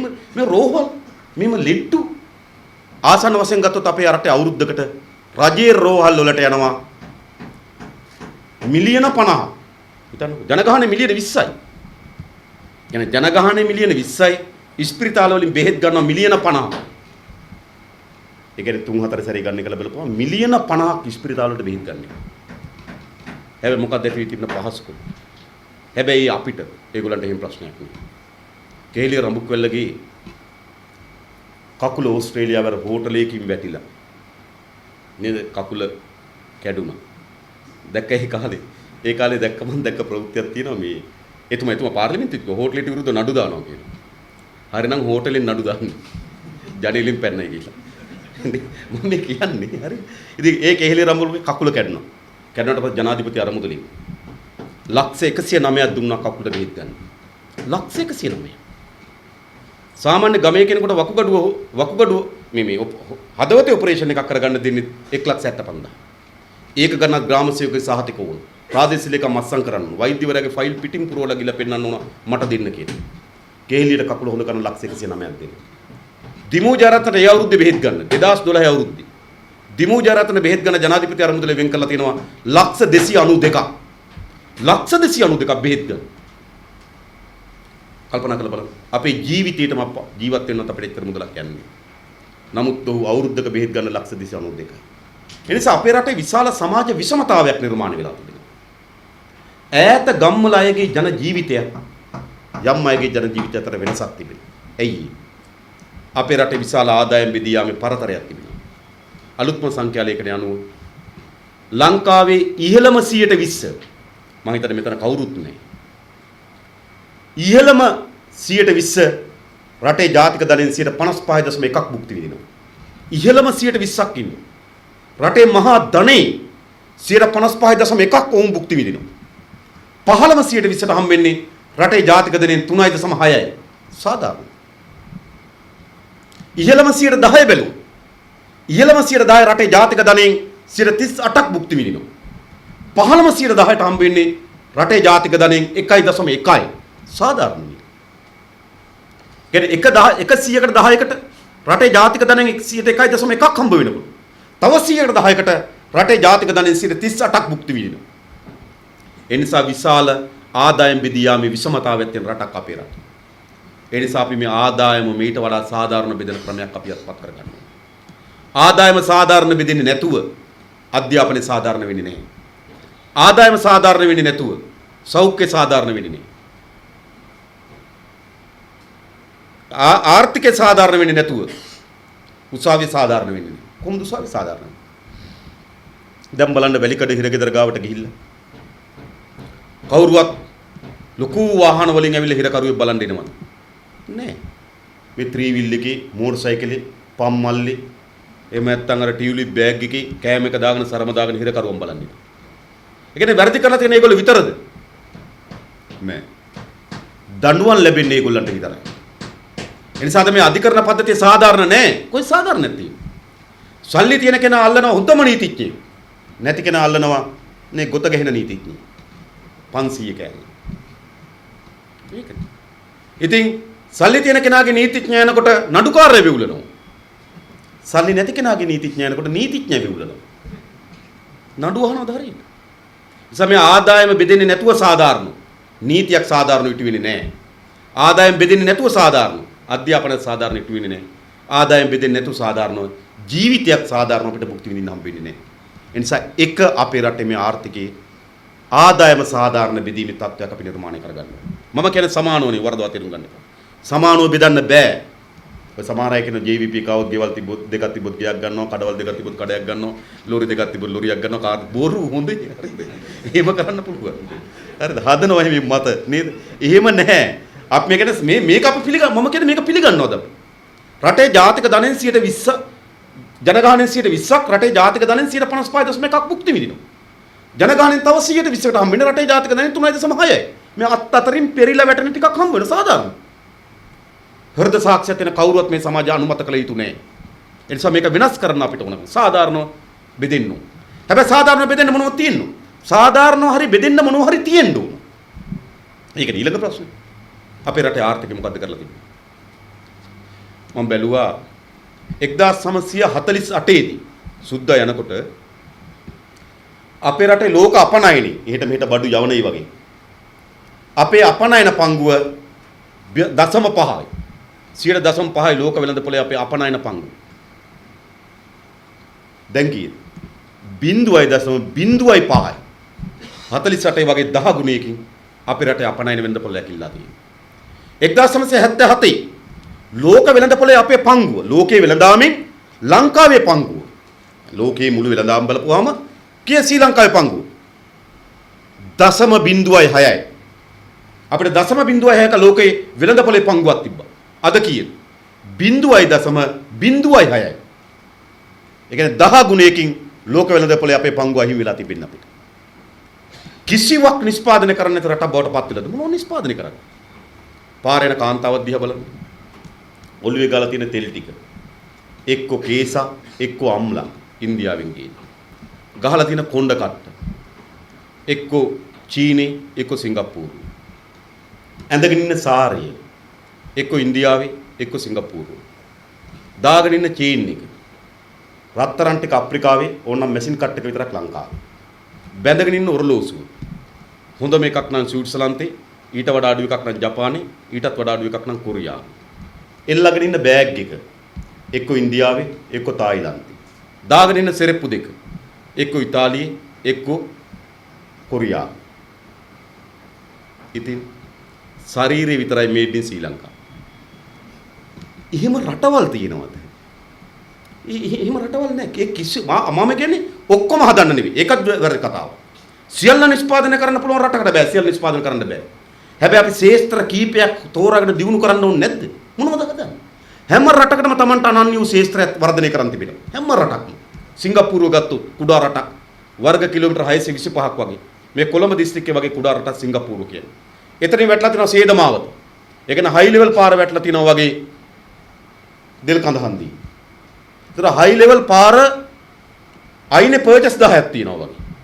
මහා නැව් ගමනාගමන කරන සේදමාවතක් අයිනේ සිංගප්පූරුවක් තියෙනවා. මොකක්ද ඒගොල්ලන්ගේ ආර්ථික උපායමාන?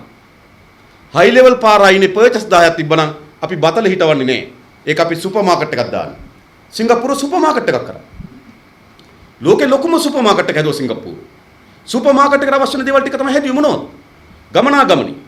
ලෝකේ කාර්යක්ෂම ගුවන් සේවය හැදුවා සිංගප්පූරු එයාලයින්. ලෝකේ කාර්යක්ෂම වරාය හැදුවා සිංගප්පූරු වරාය. ලෝකේ දෙවෙනි කාර්යක්ෂම බැංකුව හැදුවා සිංගප්පූරු ඩෙවලොප්මන්ට් බැංක්. ඒ කියන්නේ මොකක්ද? ඒගොල්ලෝ වෙළඳපොලක් ඉලක්ක කරේ. ඒගොල්ලෝ හැදුවේ මොකද්ද? වෙළඳපොලට ඕන මොකද්ද? වරාය ඕන, ගුවන් තොටුපොළ ගුවන් සේවය ඕන, බැංකු පද්ධතියක් ඕන. ඒගොල්ලෝ වෙළඳපොලක් හිටේ දිනු කරා. චීනේ ගත්තොත් විශාල ඉඩම් ප්‍රමාණයක් තියෙන විශාල ජනගහනයක් තියෙන රටක්. චීනේ ඉස්සලම කාර්මිකරණයට අත තිබ්බේ නැහැ. චීනේ පටන් ගත්තේ කොතනින්? කුඩා ගෘහස්ත කර්මාන්ත ඇතුලේ කුඩා නිෂ්පාදන කරන්න පටන් ගත්තා. ඉස්සර අපිට ආවේ චීනෙන් සෙල්ලම් බඩු. කුඩා ගම්මාන ඇතුලේ හදන්න පටන් ගත්තා. අද අපිට චීනෙන් නොවන දෙයක් නැහැ. දැක්මක් තිබුණ ඉලක්කයක් තිබුණා. ජපානයේ හිරෝෂිමා නාගසාකි මේ පරමාණු බෝම්බ වලින් මහ විනාශයටපත් වෙලා. නේද 1945 ඒ ලෝක යුද්ධ කාලේ. නැවත ජපානයක් නෙගටිව් කියලා හිතුවේ නැහැ. හැබැයි දැක්මක් තිබ්බා. ලෝකේ වෙළඳපොළ වර්ධනය වෙන කාර්මිකකරණ දිශාවට අවුරුදු 50ක සැලැස්මක් හැදුවා. ලෝකේ මහා කාර්මික පද්ධතියක් බවට රටක් හැදුවා. චිලිය ගත්තොත් මහා දිගටි මිහුදු තීරයක් තියෙන රටක්. ඔවුන්ගේ රටේ ප්‍රධාන කර්මාන්තය බවට දීවර කර්මාන්තය පත් කරගත්තා. බ්‍රසීලය ගත්තොත් මහා ඉඩම් ප්‍රමාණයක් තියෙන රටක්. ඔවුන්ගේ ලෝකේ ප්‍රධානම තිරිඟු නිෂ්පාදකය කරගත්තා. ඉතාලිය ගත්තොත් සෙරෙප්පු සහ සම්භාණ්ඩ නිෂ්පාදනය කරනවා. ප්‍රංශය ගත්තොත් සුවඳ විලවුන් නිෂ්පාදනය කරනවා. ස්විට්සර්ලන්තය ගත්තොත් රස කැවිලි සහ නේද? චොක්ලට් සහ ඔරලෝසු නිෂ්පාදනය කරනවා. අපි මොනවද හදන්නේ? හැම රටක්ම තමන්ගේ රටකට ආවේනික වූ ශේෂ්ත්‍රයක් වර්ධනය කරලා තිබෙනවා. අපිට ආරම්භයේදී තිබුණා තේ රබර් පොල් ඒකත් සුද්ධ හඳුන්වා දුන්නා. හැබැයි ඒවා දිගටම පවතින්නේ නැහැ. තේ වෙනුවට ආදේශක භාණ්ඩ ආවා. රබර් වෙනුවට කෘත්‍රිම රබර් එන්න පටන් ගත්තා. පොල් වෙනුවට ආදේශක භාණ්ඩ එන්න පටන් ගත්තා. ඒ වෙළඳ පොළ ලෝකයේ ඇකලුණා. හැබැයි අලුත් වෙළඳ පොළ ගැන කල්පනා කළා කිසිවක් නිෂ්පාදනය කරේ නැහැ. මොකද්ද උනේ? මම මේ ළඟදී එක්සත් අරාබි එමිර් රාජ්‍යයට ගියා. දුබායි. එයාපෝට් එකකින් UAE එයාපෝට් එකකින් බහලා යනකොට තානාපති කාර්යාලයේ තරුණියක් ආව මාව එළියට ගන්න. අර ඉමිග්‍රේෂන් එකට වෙලා මගේ પાස්පෝර්ට් එක අතර මට උදව් කරලා අපි ලංකාවේ තරුණිය මාව එළියට ගත්තා. එළියට අරගෙන එතන ඉමිග්‍රේෂන් එකේ හිටියේ මේ පොඩි කාන්තාවෝ දෙන්නෙක් ඒ රටේ. ඒ කාන්තාවෝ දෙන්න අර අපේ රටේ තරුණියෝ තියාගත්තා. ටික වෙලාවක් තියාගෙන ඒගොල්ලෝ කතා කරනවා මම එළියට වෙලා ඉන්නවා. කතා කරලා ආවා මං ගාවට. මං ඇහුවා මොකද්ද කතා කරේ කියලා. බේරෙන්න බෑ කිව්වා. එයාපෝට් එකට ආපු වෙන හැම දවසෙම හරි වදයක් කිව්වා. මං ඇහුවා ඇයි කියලා. මේ ගෙදර වැඩ කරන කාන්තාවෝ දෙන්නේ ගිනක් දෙන්න බැරිද? දැන් ලංකාවේ කෙනෙක් දැකපුවම එහා ඉල්ලන්නේ කවුද? මේ අපේ ගෙදර තීන්ත ගන්න කෙනෙක් නැහැ. අපේ කාර් එක ඩ්‍රයිවර් කෙනෙක් නැහැ. අපේ වත්ත සුද්ධ කරන්න කෙනෙක් නැහැ. මොකද මේ රට උනේ? නිසා කිසිවක් නිෂ්පාදනය නොකර රටක් හැදුවා. මේ රටකට ඉස්සරහට යන්න බෑ. ඒ නිසා අපේ ශේෂ්ත්‍ර කීපයක් ඉලක්ක කරලා විශේෂයෙන්ම ඉන්දියානු වෙළඳපොළ. ඉන්දියාවේ ජනගහනය කෝටි 120 අභිමුණ. ඉන්දියාවේ දෛනික වෙළඳපොළ දවසකට බඩු ගන්න බඩු විකුණන ඉන්දියාවට එනවලු. ඉන්දියාවේ වෙළඳපොළේ දෛනිකව ගෙවසලු කෝටි 38ක්. බඩු ගණ්ඩායි බඩු විකුණන්නේ දවසට කෝටි 38ක් එනවලු. ලංකාවේ දවසකට බඩු ගණ්ඩ බඩු විකුණන්නේ ලක්ෂ 30යි. කොච්චර කඩ තිබ්බද? දවසකට දෛනික වෙළඳපොළට සම්බන්ධ වෙන්නේ ලක්ෂ 30යි. ඉන්දියාවේ කෝටි 38යි. අපේ වගේ 100 ගුණයකට අධික වෙළඳපොළක් තියෙනවා ඉන්දියාවේ. අපි මොනවද යවන්නේ? අප මොනවද වෙළඳපොළ ඉලක්ක කරලා තියෙන්නේ? දැක්මක් නැති පාලකයෝ අපේ රට විනාශයටපත් කරගෙන ඉන්නේ. අඩුම තරමේ 60 දශකයේ අපිට 60 දශකයේ සෝවියට් දේශයේ තියෙන කාලේ අපිට විශාල උදව් කරලා විශාල කර්මාන්ත පද්ධතියක් අපිට හිමි කරලා දීලා තිබුණා. තුල්ලිරිය මත්තේගොඩ පූගොඩ රෙදි කම්මල් තිබුණා. මහා රෙදි නිෂ්පාදනය. ඒවා රෙදි කම්මල් නෙවෙයි රෙදි ජනපද. තුල්ලිරියට ගියත් බලා ගන්න පුළුවන්. මහා ජනපද තිබුණේ තුල්ලිරිය මත්තේගොඩ පූගොඩ කියන්නේ රෙදි ජනපද තිබුණා අපිට. ඇඹිලි පිටේ වාලච්චනේ කඩදාසි කම්මල් තිබුණා අපිට. හිඟුරාන කන්තලේ සීනි කම්මල් තිබුණා අපිට. පුත්තලමේ කංකසන්තරේ සිමෙන්ති කම්මල් තිබුණා අපිට. ඇලයාපත්ති උළු කම්මල තිබුණා අපිට. ගින්තොට තුනිලෑලි සංස්ථාව තිබුණා. ඔරුවල වාහන සංස්ථාව තිබුණා. වැලිසර කිරිපිටි කම්මල තිබුණා.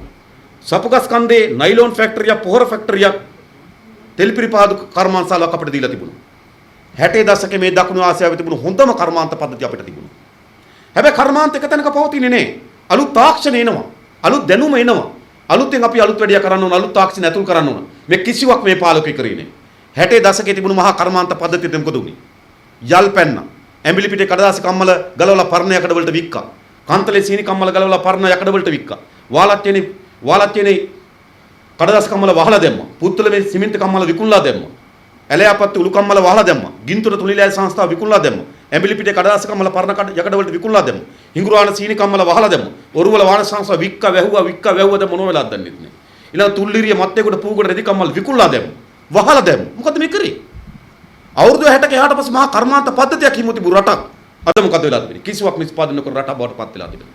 ඒ නිසා අපේ රටේ ආර්ථිකයේ විශාල පෙරලියක් ඕනේ නැද්ද? මෙහෙම රටකට යන්න පුළුවන්.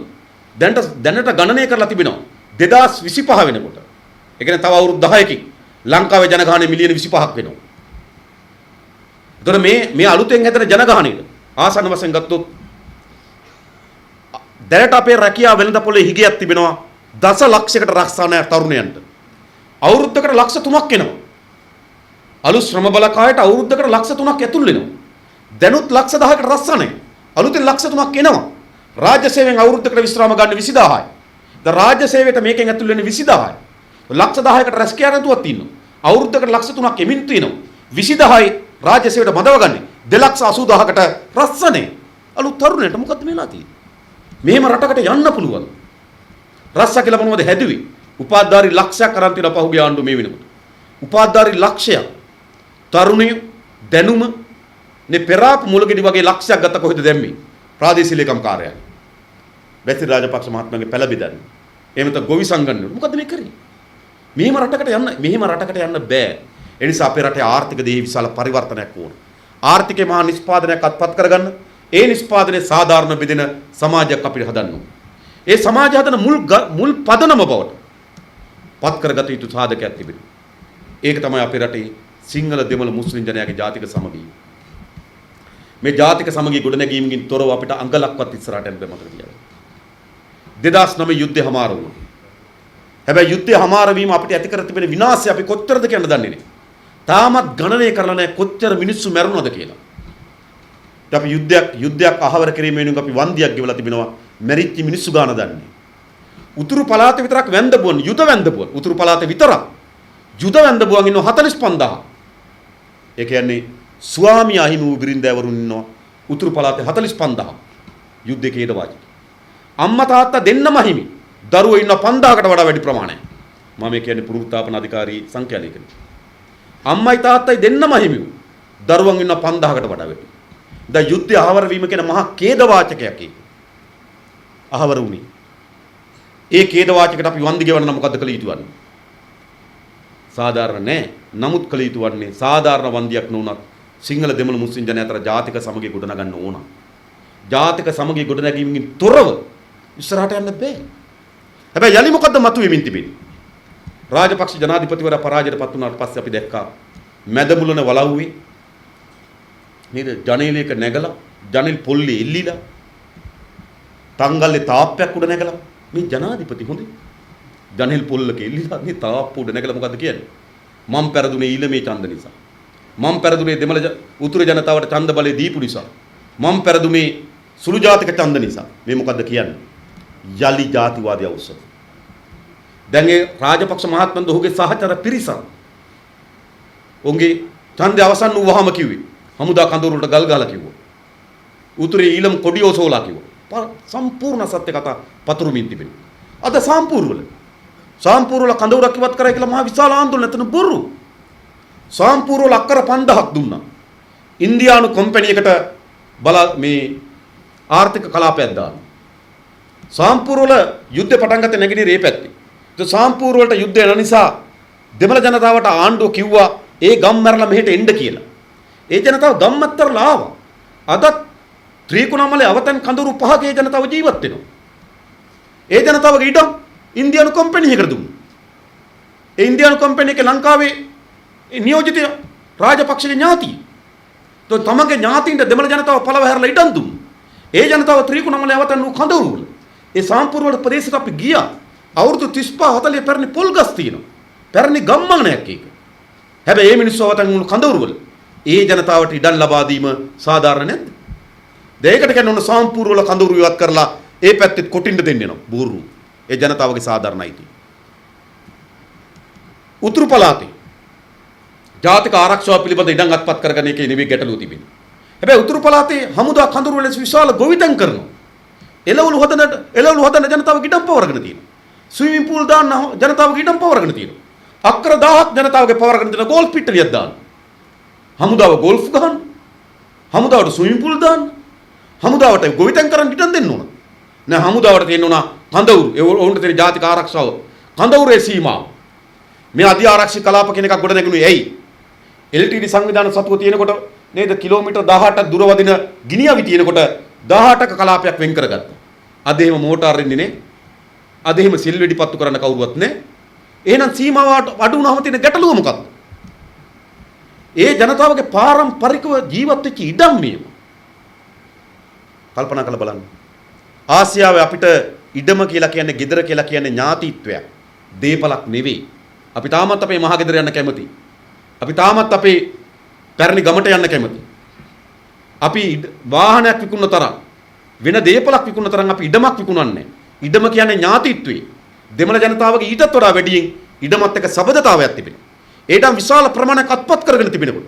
ඒ වගේ එළවලු වගා කරනවනම්, ඒ වගේ ස්විමින් පූල් දාලා තිබෙනවනම්, ඒ ගෝල්ෆ් පිට්ටනිය වලට අරන් තිනවනම්, ඒ ජනතාවට ඉඩම් දෙන එක සාධාරණද? හැබැයි මේ ප්‍රශ්නය අද ගණමින් තිබෙන්නේ මොකද්ද? අන්න රාජපක්ෂ නැතුණා විතරයි සීමාමායින් වෙනස් වෙන්නේ. කොයි සීමාමායින් වෙනස් වෙන්නේ? ඒ නිසා යලි රාජපක්ෂලා ජාතිවාදී ප්‍රවණතාවයක් අපේ රටේ ඉස්මතු කරමින් තිබෙනවා. ඒක ඉතාමත් ශීඝ්‍රයෙන් භයානක ලෙස ව්‍යාප්ත වීම පවතිනවා. බලන්න පුළුවන් දැන් ඔය ගොඩක් තැන්වල. ඒගොල්ලන්ගේ එක මීටින් එක සම්පූර්ණ කතා ටික අහගෙන ඉන්නේ. පෙළ ගැහෙන්නේ කොතෙන්ද? පෙළ ගැහෙන්නේ මහා ජාතියේ නායකයෙක් අහිමි වීමේ ප්‍රතිවිපාක අපි මුහුණ දෙමින් තිබෙනවා කියලා. මහා ජාතියට නායකයා අහිමි වුණා කියලා. සිංහලයට නායකයා හිමුනේ. මොකද මේ කීමෙන් තිබෙන්නේ? ඒ නිසා අපේ රටේ මේ ඇති වී තිබෙන ප්‍රවණතාවය පරාජයට පත් කළ යුතුයි. සිංහල දෙමළ මුස්ලිම් ජනයා අතර ජාතික සමගිය හදන්න ඕන. සමගිය හදන්න නම් සම අයිතිය පිළිගන්න ඕන. ඔවුන්ගේ ආගමේ අයිතිය, ඔවුන්ගේ සංස්කෘතිය අයිතිය, ඔවුන්ගේ භාෂාවේ අයිතිය පිළිගැනීමකින් තොරව අපිට ජාතික සමගිය ගොඩනගන්න බැහැ. දැන් මේ මතුවලා තියෙන ජාතික ගීය පිළිබඳ ප්‍රශ්නේ අපේ පාසල් දරුවන්ට අභ්‍යාස පෙළ පොත් දෙන්නේ නොමිලේ ආණ්ඩුවෙන් දෙනවා. සිංහල පෙළ පොතේ ජාතික ගීය සටහන් කරලා තියෙන සිංහලෙන්. දෙමළ පෙළ පොතේ ජාතික ගීය සටහන් කරලා තියෙන්නේ දෙමළ පරිවර්තනය. මේ ආණ්ඩුවෙන් දෙන පොතේ තියෙනවා මේක. ඒ පාසල් වල මා හැටන් නගරේ හිටපු දවස් කීපයක මම දැක්කා. ඒ ආසන්න පාසල් තුල ඒ දරුවෝ ජාතික ගීය ගෙව්වේ දෙමළෙන්. කියන්නේ මේ අලුත් දෙයක් නෙවෙයි. දෙමළ භාෂාවෙන් තමයි දෙමළ පාසල් වල මොකද ජාතික ගීය දෙමළ භාෂාවේ පරිවර්තනය තමයි දෙමළ අභ්‍යාස පොතේ තිබුණේ. ඒ පරිවර්තනය තමයි ඒ ළමයි පාඩම් කරන්නේ. ඒ පරිවර්තනය තමයි ඒගොල්ලෝ හඬනගා පාසල පටන් ගන්නකොට කිව්වේ. මේ අදක නෙවෙයි. මේ දැන් මේ කාලාන්තරයක් තිස්සේ පාසල් පොත් නොමිලේ දීපු දවස් ඉඳන් ඒ පොතේ තියෙන ඕක. දැන් එනවා තර්කයක් මොකද මේ ජාතික ගීය දෙකක් නෙවෙයි. එකයි. මොකද මේ දෙකක් වෙන්නේ. දෙකක් නම් අදහස් දෙකක් තියෙනවා. තනු දෙකක් තියෙනවා. හැඟීම් දෙකක් දනවන්න ඕන. නැත්නම් මේ එකක් තිබෙන්නේ. ඒ අයිතිය අපි පිළිගන්න ඕනේ නැද්ද? එහෙම අයිතිය පිළිගැනීමෙන් තොරව අපිට ජාතික සමගිය ගොඩනගන්න බෑ. ඒ නිසා අපේ ඊළඟ අභියෝගය තමයි ජාතික සමගිය ගොඩනගන්නේ. ඒතකොට එහෙමනම් අපිට මේ කුඩා පරිවර්තන වලින් කුඩා ප්‍රතිසංස්කරණ වලින් සමාජයක් හැටියට ඉස්සරහට යන්න පුළුවන් තරමේ තත්ත්වයක නෙවෙයි අපේ රට විලිලා තිබෙන්නේ. අපේ රට මහා අඳුරු අගාධයක බෙලවින් තිබෙනවා. ඒකට කුඩා පැලස්තර වල මිනිස්සුන් හොයන්න පුළුවන් කියලා අපි විශ්වාස කරන්නේ නැහැ. අපි එක කෝච්චියක් එනවා. ඒ කෝච්චිය නතර කරනවා ස්ටේෂන් එකේදී. ඒ ඩ්‍රයිවර් රයින් කරනවා. වෙන ඩ්‍රයිවර් කෙනෙක් නංගනවා. ආයේ ඒ කෝච්චිය යනවා. අවුරුදු 5ක් විතරකට හිතනවා ඩ්‍රයිවර් හරි නෑ ගස්සනවා, හප්පනවා, වේගෙ වැඩි නේද? ඒගොල්ලන්ගේ කට්ටිය විතරයි එන්ජින් රූම් එකට පටවගන්නේ. පවුලේ කට්ටිය විතරයි එන්ජින් රූම් එකේ යන්නේ. හරි නෑ කියලා ඒ ඩ්‍රයිවර් මාරු කරනවා. ඩ්‍රයිවර් කෙනෙක් නංගන. අවුරුදු 66 ඒ කෝච්චියේ ඒ පාරෙම ගමන් කරමින් තියෙනවා. අපි අවුරුදු 66ක් තිස්සේ ඩ්‍රයිවර්ලා මාරු කරලා තිබෙනවා. ඩ්‍රයිවර් නෝනලා ගෙනල්ලත් බල්ලා තියෙනවා. නෝනලාගේ දුවලා ගෙනල්ලත් බල්ලා තියෙනවා. මොනවද අපි නොකරලා තියෙන්නේ? ඒ නිසා තවදුරටත් අපේ රට හිර වෙලා තිබෙන්නේ ඩ්‍රයිවර්ලා මාරු කිරීමේ දේශපාලනයක නෙවෙයි. අපේ රට මේ කෝච්චිය මාරු කරන්නත් ඕන, පාර මාරු කරන්නත් ඕන, අලුත් පාරක් අපි කපන්න ඕන. අපි දැඩි විශ්වාසයෙන් හිතුවේ දේශපාලන නිරත වෙමින් තිබෙනවා. අපි අලුත් පාරක් කපන්න ඕන මේ රටට. ඒ අලුත් පාර කැපීමේදී මම හිතනවා අපි මුහුණ දී තිබෙන අභියෝගය මොකක්ද? මම මේ කියපු කරුණු මට වඩා හොඳට ඒ ජනතාවගේ ජීවිතවලට දැනෙමින් තිබෙනවා. තමන්ගේ දරුවා පාසලට යවා ගන්න බැරි එකගෙන ඒ අම්මලා තාත්තලා හූල්ලමින් ඉන්නවා. තමන්ට ෆාමසියෙන් බෙහෙත් තුණ්ඩුව ලීලා දුන්නට දොස්තර මහත්තයා බෙහෙත් තුණ්ඩුව ලීලා දුන්නට පස්සේ ෆාමසියෙන් ගිහිල්ලා දින 10 බෙහෙත් ලිව්වම දින 2කට බෙහෙත් ඉල්ලනවා. පොඩි එකාට කිරි පැකට් එකක් නැති වෙනකොට අපේ රටේ හැදිච්ච අලුත් සංස්කෘතිය සසී කිරි පැකට් එකක් ගෙනලා දවස් දෙකේ උදේ හවස කිරි උගුරක් පොවන. ඒ ජනතාව වේදනාවෙන් පෙළමින් තිබෙනවා. තමන්ගේ කුෂ්කර්මාන්තයට සාධාරණ මිලක් නැති වෙනවා. මහන්සි වෙලා දිවාරය නොලබා බලන්නේ නැතුව කාලයක් නැතුව ඉරිදා නිවාඩු නැතුව නේද පැය 8 වැඩ දින නැතුව මහා හැප්පිල්ලක් මේ මහ පොළොවත් එක්ක අපේ රටේ ගොජනතාව හැප්පෙනවා. හැබැයි ඔහුගේ අස්වැන්න සාධාරණ විකුණලා ජීවිතේ පවත් ගන්න බැරි අර්බුදයකට මුහුණ දීලා තිබෙනවා. අපේ රටේ දීවර ජනතාව තමන්ගේ ජීවිතේ පවා දෙගිඩියා නේද පරදුවට තබලා මහා මූද තරණය කරලා මාස ගණන් මහා මූද ඉඳලා මාළු සම්පත නෙල්ලගෙනවා. නමුත් මේ මාළු ටික විකුණලා ඔවුන්ගේ ජීවිතේ පවත් ගන්න පුළුවන් කමක් ලැබිලා නැහැ. අපේ රටේ රාජ්‍යාංශේ පෞද්ගලිකංශ සේවක සේවිකාවන් වැඩ කරනවත් දන්නේ නැහැ නේද? හැබැයි උදේ හවස ඇවිල්ලා නේද මාසයේ අන්තිමට පඩිපතක් ගන්නවා. හැබැයි තමන්ගේ ජීවිතේ පවත්වාගෙන යන ප්‍රමාණවත් නැති වෙලා තියෙනවා. තරුණියන් තමන් අධ්‍යාපනය හදාarලා තිබෙනවා. ඒ තමන්ගේ අධ්‍යාපනයට සරලන රැකියාවක් නොමැතිකමින් හූල්ඩමින් ඉන්නේ. අපි තානාපති කාර්යාලය දිහා බැලුවොත් ගිහිල්ලා යුරෝපයේ තානාපති කාර්යාලය ඉදිරිපිට පෝලිම් වල අපේ රටේ ඊටම දක්ෂ තරුණිය රට අතෑරලා යනවා. දැන් තානාපති කාර්යාලවලට ඒක දරා ගන්න බැරුව තානාපති කාර්යාලය ඒජන්සිය හදලා දාලා දෙනවා. මොකද බැලුවා නේද? තානාපති කාර්යාලය ගාව පොලිමින් එක බැලුවා මාර කරදරයක් කියලා දැන් වෙනම තැන් හැදුවා. ඕගොල්ලෝ පොලිමින් එහෙ ගිහිල්ලා මෙතන එපා කියලා. අර මේ අපේ රට. ඉතින් මෙහෙම ව්‍යසනයකට අපේ රටේ සියලු සීති. ඔබතුමාලගේ ශේෂ්ඨත්වය මම හිතන්නේ. චිත්‍රපට නිෂ්පාදනය කරන කෙනාට Tamanට උ දුක් ගැනවිල්ලක් තියෙනවා කියන්න. චිත්‍රපටයේ රඟ දක්වන කෙනාට Tamanට උ කතන්දරයක් තියෙනවා කියන්න. චිත්‍රපටි අධ්‍යක්ෂණය කරන කෙනාට තමන්ට කතන්දරයක් තියෙනවා කියන්නේ. ටෙලි නාට්‍ය හදන කෙනාට තමන්ට අසාධාරණයක් තියෙනවා කියන්නේ. ඒක දාගන්නේ කොහොමද? දාගන්න වියදම් කරන්න වෙලා තියෙන්නේ කොහොමද? දාගැනීම වෙනුවෙන් මොනතරම් කැපකිරීමක් කරන්න ඕනද කියලා කතාවක් තියෙනවා කියන්නේ. තමන්ගේ ශේස්ත්‍රයේ අලුත් තාක්ෂණ එකතු වෙලා නැහැ. ලෝකේ තාක්ෂණය මේ දක්වා ගමන් කරමින් තිබෙනවා. අපි ඉබිගමනින් පිටුපස්සේ යනවා. ඒ නිසා අපිට මේ ශේත්‍රේ නම තාක්ෂණයක් හඳවාගෙන ඉන්න ඕන කියලා කතාවක් තියෙනවා කියන්නේ. ඒ නිසා අපි කාටත් හැම ශේත්‍රයකම දීවර ජනතාවට, ගොවිතැන් කරන ජනතාවට, අධ්‍යාපන සාධාරණ දරුවන්ට මේ ශේත්‍රය ඔබලාටත් අපි කාටත් දුක් ගැනවිල්ලක් තියෙනවා කියන්නේ. කාගේ ශේත්‍රය එහෙම නෙවෙයි. සියලු ශේත්‍ර කඩා වැටලා තිබෙනවා. සියලු මානව සබඳතා, සියලු මානව බැඳීම් බිඳ වැටලා තිබෙනවා. පන්සලේ හාමුදුරුවෝ සහ දායක සභාව අතර සබඳතාවය බිඳ වැටලා තිබෙනවා. පාසලේ ගුරුවරුන් සහ ළමයි අතර සබඳතාවය බිඳ වැටලා තිබෙනවා. දරුවන් සහ දෙමව්පිය අතර සබඳතාවය බිඳ වැටලා තිබෙනවා. පොලිසිය සහ පුරවැසිය අතර සබඳතාවය බිඳ වැටලා තිබෙනවා. පාලකයා සහ ජනතාව අතර සබඳතාවය බිඳ වැටලා තිබෙනවා. මුළු සබඳතාවයම කීතු කොට විනාශ කරලාද සමාජයක් ගොඩනැගිලා තිබෙනවා. ඒ නිසා මේ සමාජය ඉස්සරහට යන්න පුළුවන්. මේ සමාජය වෙනස් කළ යුතු නැද්ද? කුඩා ප්‍රතිසංස්කරණ පමණක් ඒකට ප්‍රමාණවත්.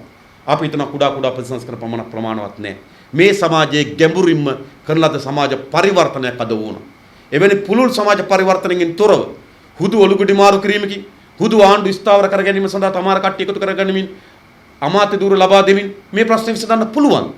මේ ප්‍රශ්නේ විසඳන්න බෑ පුද්ගලයන් කීප දෙනෙක්ගේ ප්‍රශ්න විසඳීමෙන්.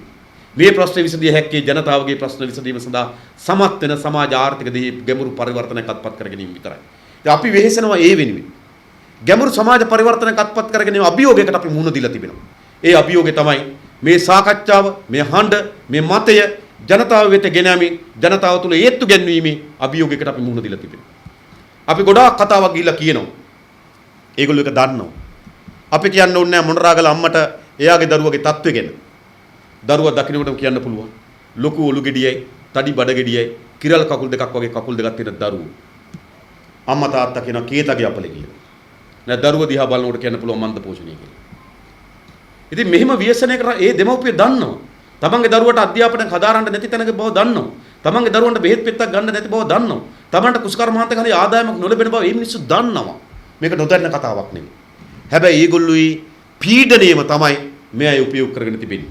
අපි ඒගොල්ලන්ට ගිහිල්ලා කියනවා අපි පාලනයක් ගමු, රටේ ආර්ථිකය හදමු, ආර්ථිකය හදලා ප්‍රතිලාභ ඕගොල්ලන්ගේ ගෙදරට එයි, ඊට පස්සේ ඕගොල්ලන්ගේ ජීවිතේ නගා සිටවන්න පුළුවන් කියලා අපි දිගු කතාවක් කියනවා.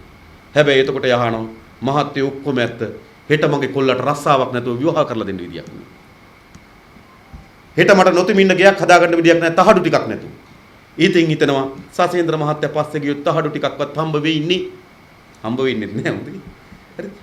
මේ දෛනික පොර බැදීමකට මේ ජනතාව තල්ලු වෙලා තිබෙනවා. නේ එක්ක ඉස්පිරිතාලේ අතු ගන්න රස්සාවක්වත්, එහෙම නැත්නම් බස් එකේ කොන්දොස් රස්සාවක්වත්, එක්ක වරායේ කම්කරු රස්සාවක්වත් ලබා ගන්න පුළුවන් වෙයි කියලා පස්සේ හඹා යන තත්ත්වයක් නිර්මාණය වෙලා තිබෙනවා. දරුවට එක්ක පාසලක් ගන්න පුළුවන් වෙයි, එක්ක ඉඩමට ඔප්පුව හදා ගන්න පුළුවන් වෙයි, එක්ක මල ගෙදරට ඇමතිවරයා ගෙන්න ගන්න පුළුවන් වෙයි වගේ සාධක මත ජනතාව තල්ලු වෙමින් තිබෙනවා. ඒ නිසා මේ ජනතාවට මේ කතාව මීට වඩා ගැඹුරින් පැහැදිලි කර දීමේ වගකීමක් අපි කවුරුත් අතේ තිබෙනවා කියලා අපි විශ්වාස කරනවා. එතෙන්දී අපි විශ්වාස කරන ඔබතුමාලා නිරතන ශේස්ත්‍රය. ඒ ශේස්ත්‍රය ඊටාම ප්‍රබල අවියක් බවට පත් වේවි. ජනතාවගේ ඇත්ත හැඟීම් අවුස්සන්න. ජනතාවට ඇත්ත කතාව කියලා දෙන්න. ඒ නිසා අපි විශ්වාස කරනවා අපේ රටේ ජනතාවගේ මතය සකස් කිරීමෙන්, මතය වෙනස් කිරීමෙන්, ඊටා ප්‍රගතිශීලී දේශන මතයක් ගොඩනැංවීමේදී ඔබ නියෝජනය කරන ශේස්ත්‍රයට අති විශාල කාර්යභාරයක් තිබෙනවා. හැබැයි ඒ කාර්යභාරය නිදහසේ කරන්න බැරි බවත්, මූල්‍ය විසින් ඒවට ඇති කරන බාධාව තිබෙන බවත්, ප්‍රාග්ධනයේ අධිකාරීත්වය විසින් ඒ ආයතන වලින් ඇති වෙන බාධාවන් තිබෙන බවත් අපි දන්නවා. හැබැයි එසේ තිබීදී හෝ ඔබට පැවරී තිබෙනවා විශාල සමාජ කාර්යයක්. ඒ සමාජ කාර්යය තමයි මේ සමාජයේ පරිවර්තනය කිරීම සඳහා කොටසක් බවට පත් විය යුතුයි කියලා අපි විශ්වාස කරනවා. ඉතින් ඒ වෙනුවෙන් හැම දිනකම දායකත්වයක් බැඳියක් වීමක් අපි අපේක්ෂා කරනවා. මේ අපේ කාර්ය අපි මේ කොන්ත්‍රාත්කාරයෝ නෙවෙයි. සමාජ අර්බුදයක් තියෙනවා. කොන්ත්‍රාත් එක අපි දෙන්නකෝ අපි මාගායක. කොන්ත්‍රාත් එක අපි දෙන්නකෝ අපි සුමල් පෙරරගේ කට්ටිය. නේ අපි මේ කොන්ත්‍රාත්කාරයෝ නෙවෙයි. අපි ඇවිල්ලා සමාජ ව්‍යාපාරික කාර්යදරය. කාඩරෝ අපිට මේ අලුත් සමාජ ව්‍යාපාරයක් ඕන වෙලා තිබෙනවා. නව සමාජ පරිවර්තනයක් ඕන වෙලා තිබෙනවා. ඒ සමාජ පරිවර්තනය වෙනුවෙන් වගකීම බාර අරගෙන වැඩ කටයුතු කරමින් තිබෙනවා. අපි මේ සමාජය පිරිසුදු කරලා දෙන්න, සමාජයේ හොරකම් ටික නැති කරලා දෙන්න සමහර අය කියන හිටපු ගමන්නේ කියනවනේ මේ JVP එකේ දෙකක් විතර යවන්න ඕන හොරු වල්ලන්න. එන හොරු 60ක් යවලා JVP දෙකක් යවමුළු හොරු වල්ලන්න. මොකද්ද මේ? ඉතින් අපි ගාඩ්ලා නෙවෙයි. ඒක කියන්නේ නේද? සිකියුරිටි කාර්යෝ නෙවෙයි. නේද? අපි මේ සිකියුරිටි දේශපාලනයක් නෙවෙයි. අපි ඉතාමත් මානවවාදී සමාජ පරිවර්තනයක් වෙනුවෙන් අපි පෙනී හිටිනවා. ඒකේ කාඩර්වරු බවට අපි පත් වෙලා තිබෙනවා. අපිට ඒ වමනාව තිබෙන්නේ. හැබැයි ඒ වගේම අපි දන්නවා ඒක ලේසි පාසු කාර්යයක් නොවන බව. ඒකට එරුව ප්‍රබල ප්‍රහාරයන් එල්ල වෙමින් තිබෙනවා. ඔබ දන්නවා අපේ පක්ෂ දෙපාරක් මර්ධනයට ලක් වී තිබෙනවා. ඒ කාලවකවානුව තුළ අපි අතින් සිදුවෙච්ච වැරදීම් අපි දකිනවා. ඒවා අපි ස්වයංව ඒ පිළිබඳ අපිට ඇගීමක් තිබෙනවා. සිදු නොවිත් දේ සිදු වී තිබෙනවා. ඒ පිළිබඳ අවංක කම්පනයක් අපිට තිබෙනවා. ඒක අවංක කම්පනයක් තිබෙනවා. විතරක් නෙවෙයි යුද්ධ වෙලාවේදීත් වමේ ව්‍යාපාරයක් හැටියට අපි අපේ සමබරතාවය ආරක්ෂා කරගන්න නොහැකි වුණාය කියන බරපතල කම්පනයක් අපිට තිබෙනවා. ඒ යුද්ධයේ දියත් වූ ආකාරයට අපි කවුරුත් ඒකේ මෝහණයටපත් වීම වළක්වන්න බැරි වෙලා තිබුණා. ඒ පළාත්වල සිවිල් ජනතාව මුහුණ දීපු ගැටලු පිළිබඳව සිවිල් ජනතාවගේ ජීවිත අවදානම් පිළිබඳව මේට වඩා අපි මානවවාදී මිනිස්සුන්ට කටයුතු කළ යුතුව තිබුණා. නමුත් ඒක ඉතිහාසය. ඉතින් ඒ ඉතිහාසය පිළිබඳ විවිධ අර්ථකථන තියෙන්න පුළුවන්. අපිට එරෙහිව මර්ධන දෙකක් දියත් වෙලා තිබෙනවා. අපිට එරෙහිව චිත්‍රපටි හැදිලා තිබෙනවා. අපිට එරෙහිව ටෙලි නාට්‍ය හැදිලා තිබෙනවා. අපිට එරෙහිව ගීත ලියවිලා තිබෙනවා. අපිට එරෙහිව පොත් ලියවිලා තිබෙනවා. දැනුත් මට මතකයි කෙටි කතා සංග්‍රහයක් තියෙන උසස් පෙළට නිර්මිත. උසස් පෙළ සිංහල විෂය ධාරාවට නිර්මිත කෙටි කතා සංග්‍රහයක් තියෙනවා ගුණදාස අමරසේකර මහත්මයා. ඒකේ එක කෙටි කතාවක් තියෙනවා මුළු මනින්ම ජනතා විමුක්ති පෙරමුණ පිළිබඳ තාමත් විකෘති කරන චිත්‍රයක් ගොඩනගන. තාමත් විකෘති කරන චිත්‍රයක් ගොඩනගන. එනිසා අපිට අපේ පක්ෂයට එරෙහිව අධ්‍යාපනය දෙමින් තිබෙනවා. අපේ පක්ෂයට එරෙහිව යුද්ධ කරලා තිබෙනවා, චිත්‍රපටි හදලා තිබෙනවා, ටෙලි නාට්‍ය හදලා තිබෙනවා, ගීත ලියලා තිබෙනවා, පොත් ලියලා තිබෙනවා මොනවද නොකරලා තිබෙන්නේ. ඒ නිසා මම හිතනවා බොහෝ අය තුල ජනතා විමුක්ති පෙරමුණ ගැන තිබෙන්නේ ජනතා විමුක්ති පෙරමුණ අසා දැනගත්තු දේ නෙවෙයි. අපේ පිටස්තරින් අසා දැනගත්තු දේ. එනිසා අපි හැම දිනාගෙම ඉල්ලන්නේ අපිව සමීපව ඇසුරු කරන්න. අපිව සමීපව අධ්‍යයනය කරන්න. ජනතා විමුක්ති පෙරමුණ ගැන ජනතා විමුක්ති පෙරමුණෙන් අසා දැනගන්න. අපි සර්ව සම්පූර්ණ මිනිසුන් කියලා අපි විශ්වාස කරන්නේත් නෙවෙයි. අපි සර්ව සම්පූර්ණ ව්‍යාපාරයක් නෙවෙයි. එහෙම මිනිස් ව්‍යාපාර පවතින විදියක් නැහැ. අපි මිනිස්සු මේ සමාජෙම සකස් වෙච්ච මිනිසුන්ගෙන් සකස් වෙලා තිබෙන දේශපාලන ව්‍යාපාරය. නැතුව ජනතා විමුක්ති පෙරමුණ නේද? ෆැක්ටරියක් හදලා මේ සමාජයේ නිමල්ලලා ෆැක්ටරි මේ පැත්තෙන් දාලා එහා පැත්තෙන් JVP නිමල් ගන්නවා වගේ වැඩක් නෙමෙයි තියෙන්නේ. මොකද ෆැක්ටරි එක හදන කට්ටිය නෙවෙයි. මේ සමාජයෙන්ම ක්‍රියාදරීන් බවට අපි පත් වෙලා තිබෙනවා. ඒ නිසා මේ සමාජෙම තිබෙන නිර්ගුණයන් මේ සමාජෙම තිබෙන සමහර ලක්ෂණ අපි තුලත් ගැබ් වෙලා තියෙන්න පුළුවන්. ඒවා අපි මුළුමනින්ම ප්‍රතික්ෂේප කරන්නේ නෙවෙයි. අපි සර්ව සම්පූර්ණ මිනිසුන් නෙවෙයි. අපි සර්ව සම්පූර්ණ ව්‍යාපාරිකුත් නෙවෙයි. හැබැයි මේ ව්‍යාපාරය පෝෂණය කරන්න, මේ ව්‍යාපාර අලුත් දිශාවට යොමු කරන්න, අවධානය යොමු නෙච්ච ශේෂ්ත්‍ර තියෙන අවධානය යොමු කරවන්න, අත් වැරදීන් තිබෙනවා නම් ඒවා පෙන්වා දෙන්න. සමාජයේ ඔබට අයිති කාර්යභාරය. අපි ඒකත් ඔබගෙන් බලාපොරොත්තු වෙනවා. උදා අපි කවුරුවත් පරිපූර්ණ මේකපාර කොහින් හරි කඩා වැටිලා නේද? අර PK චිත්‍රපටි කඩා වැටුණා වගේ නේද? එකපාර කඩා වැටිලා මේ මොනවා හරි කරන එහෙම නෙමෙයි මේ. හරිද? දැන් අපි මේ සමාජයේ සාමාන්‍ය පුද්ගලයෙක්. ඒ නිසා අඩුපාඩුකම් අත්තරදීම් තියෙනවා අපි බාර ගන්න සූදානම්. හැබැයි අපිට අවංක වමනාවක් නේ මේක ඉතාමත් හෘදයාංගම අවංක මානවවාදී වමනාවක්. අපි අපේ ඇස් ඉදිරිපිට දැකලා තියෙන ජීවිතයක් තිබෙනවා. අපේ ඈත ගම්වල අම්මලා තාත්තලාගේ ජීවිත ගත වෙන විදිහ අපි දැකලා තිබෙනවා. ඉන්නේ හිටින්න හරි ගියක් දොරක් නැතුව ජීවිතේ වේදනාව අපි දැකලා තිබෙනවා. මහා බලාපොරොත්තු තබාගෙන හදපු දරුවන්ගේ ජීවිතේ විනාශ වෙලා තිබෙන විදිහ අපි දැකලා තිබෙනවා. බෙහෙත් පෙත්තක් නැතුව ෆාමසිය ගාව හඬා වැළපෙන විදිහ අපි දැකලා තිබෙනවා. පිළිකා රෝහලට ගිහලා ඉන්ජෙක්ෂන් එක 14000 ඉන්ජෙක්ෂන් එක ගහ ගන්න බැරුව වැළපේ වෙවුල ඇඳ උඩ ඉන්න විදිහ අපි දැකලා තිබෙනවා. මෙහෙම මිනිස් සමාජයක් ගත කරන්න ඕනද ජීවිතේ? අපි අවුරුදු දහස් ගණන් ජීවත් වෙන මිනිස්සු නෙවෙයි. අවුරුදු 70ක් 80ක් අපි ජීවත් වෙන්නේ. ඒ කාලය ඇතුළත අපි හැම කෙනාටම මිනිස්සෙක් හැටියට ජීවත් වෙලා මේ යන සමාජ ක්‍රමයක් අපි හදන්න ඕනේ නැත්. අද අපේ රටේ බහුතර ජනතාවක් මිනිස් දූවිලි බවට පත් වෙලා තිබෙනවා. මේ සමාජයේ කොටස් කරුවන් නෙවෙයි. මේ ආර්ථිකයේ දැතිරෝධ නෙවෙයි. මේ සමාජයත් එක්ක මිනිස් වමනාවන් එක්ක බද්ධ වෙච්ච මිනිස්සු නෙවෙයි. මිනිස් දූවිලි බවට අපි පත් වෙලා තිබෙනවා. මේට වඩා මානවවාදී සමාජයක් අපි ගොඩනගන්න ඕනේ. ඒකට විශාල සමාජ පරිවර්තනයක් කළ යුතු කියලා අපි විශ්වාස කරනවා. ඒ සමාජ පරිවර්තන වෙනුවෙන් විශේෂම ඔබ නියැලෙන ශේස්ත්‍රයේ විශාල කාර්යභාරයක් කර හැකි කියලා අපි විශ්වාස. විශේෂයෙන්ම අපි දන්නවා අපේ රට ආසියාතික ලක්ෂණ වලින් තාම සමන්විත රටක්. ඒ නිසා එක් සමාජ පෞරුෂයන්ට කරන්න පුළුවන් බලපෑම විශාලයි.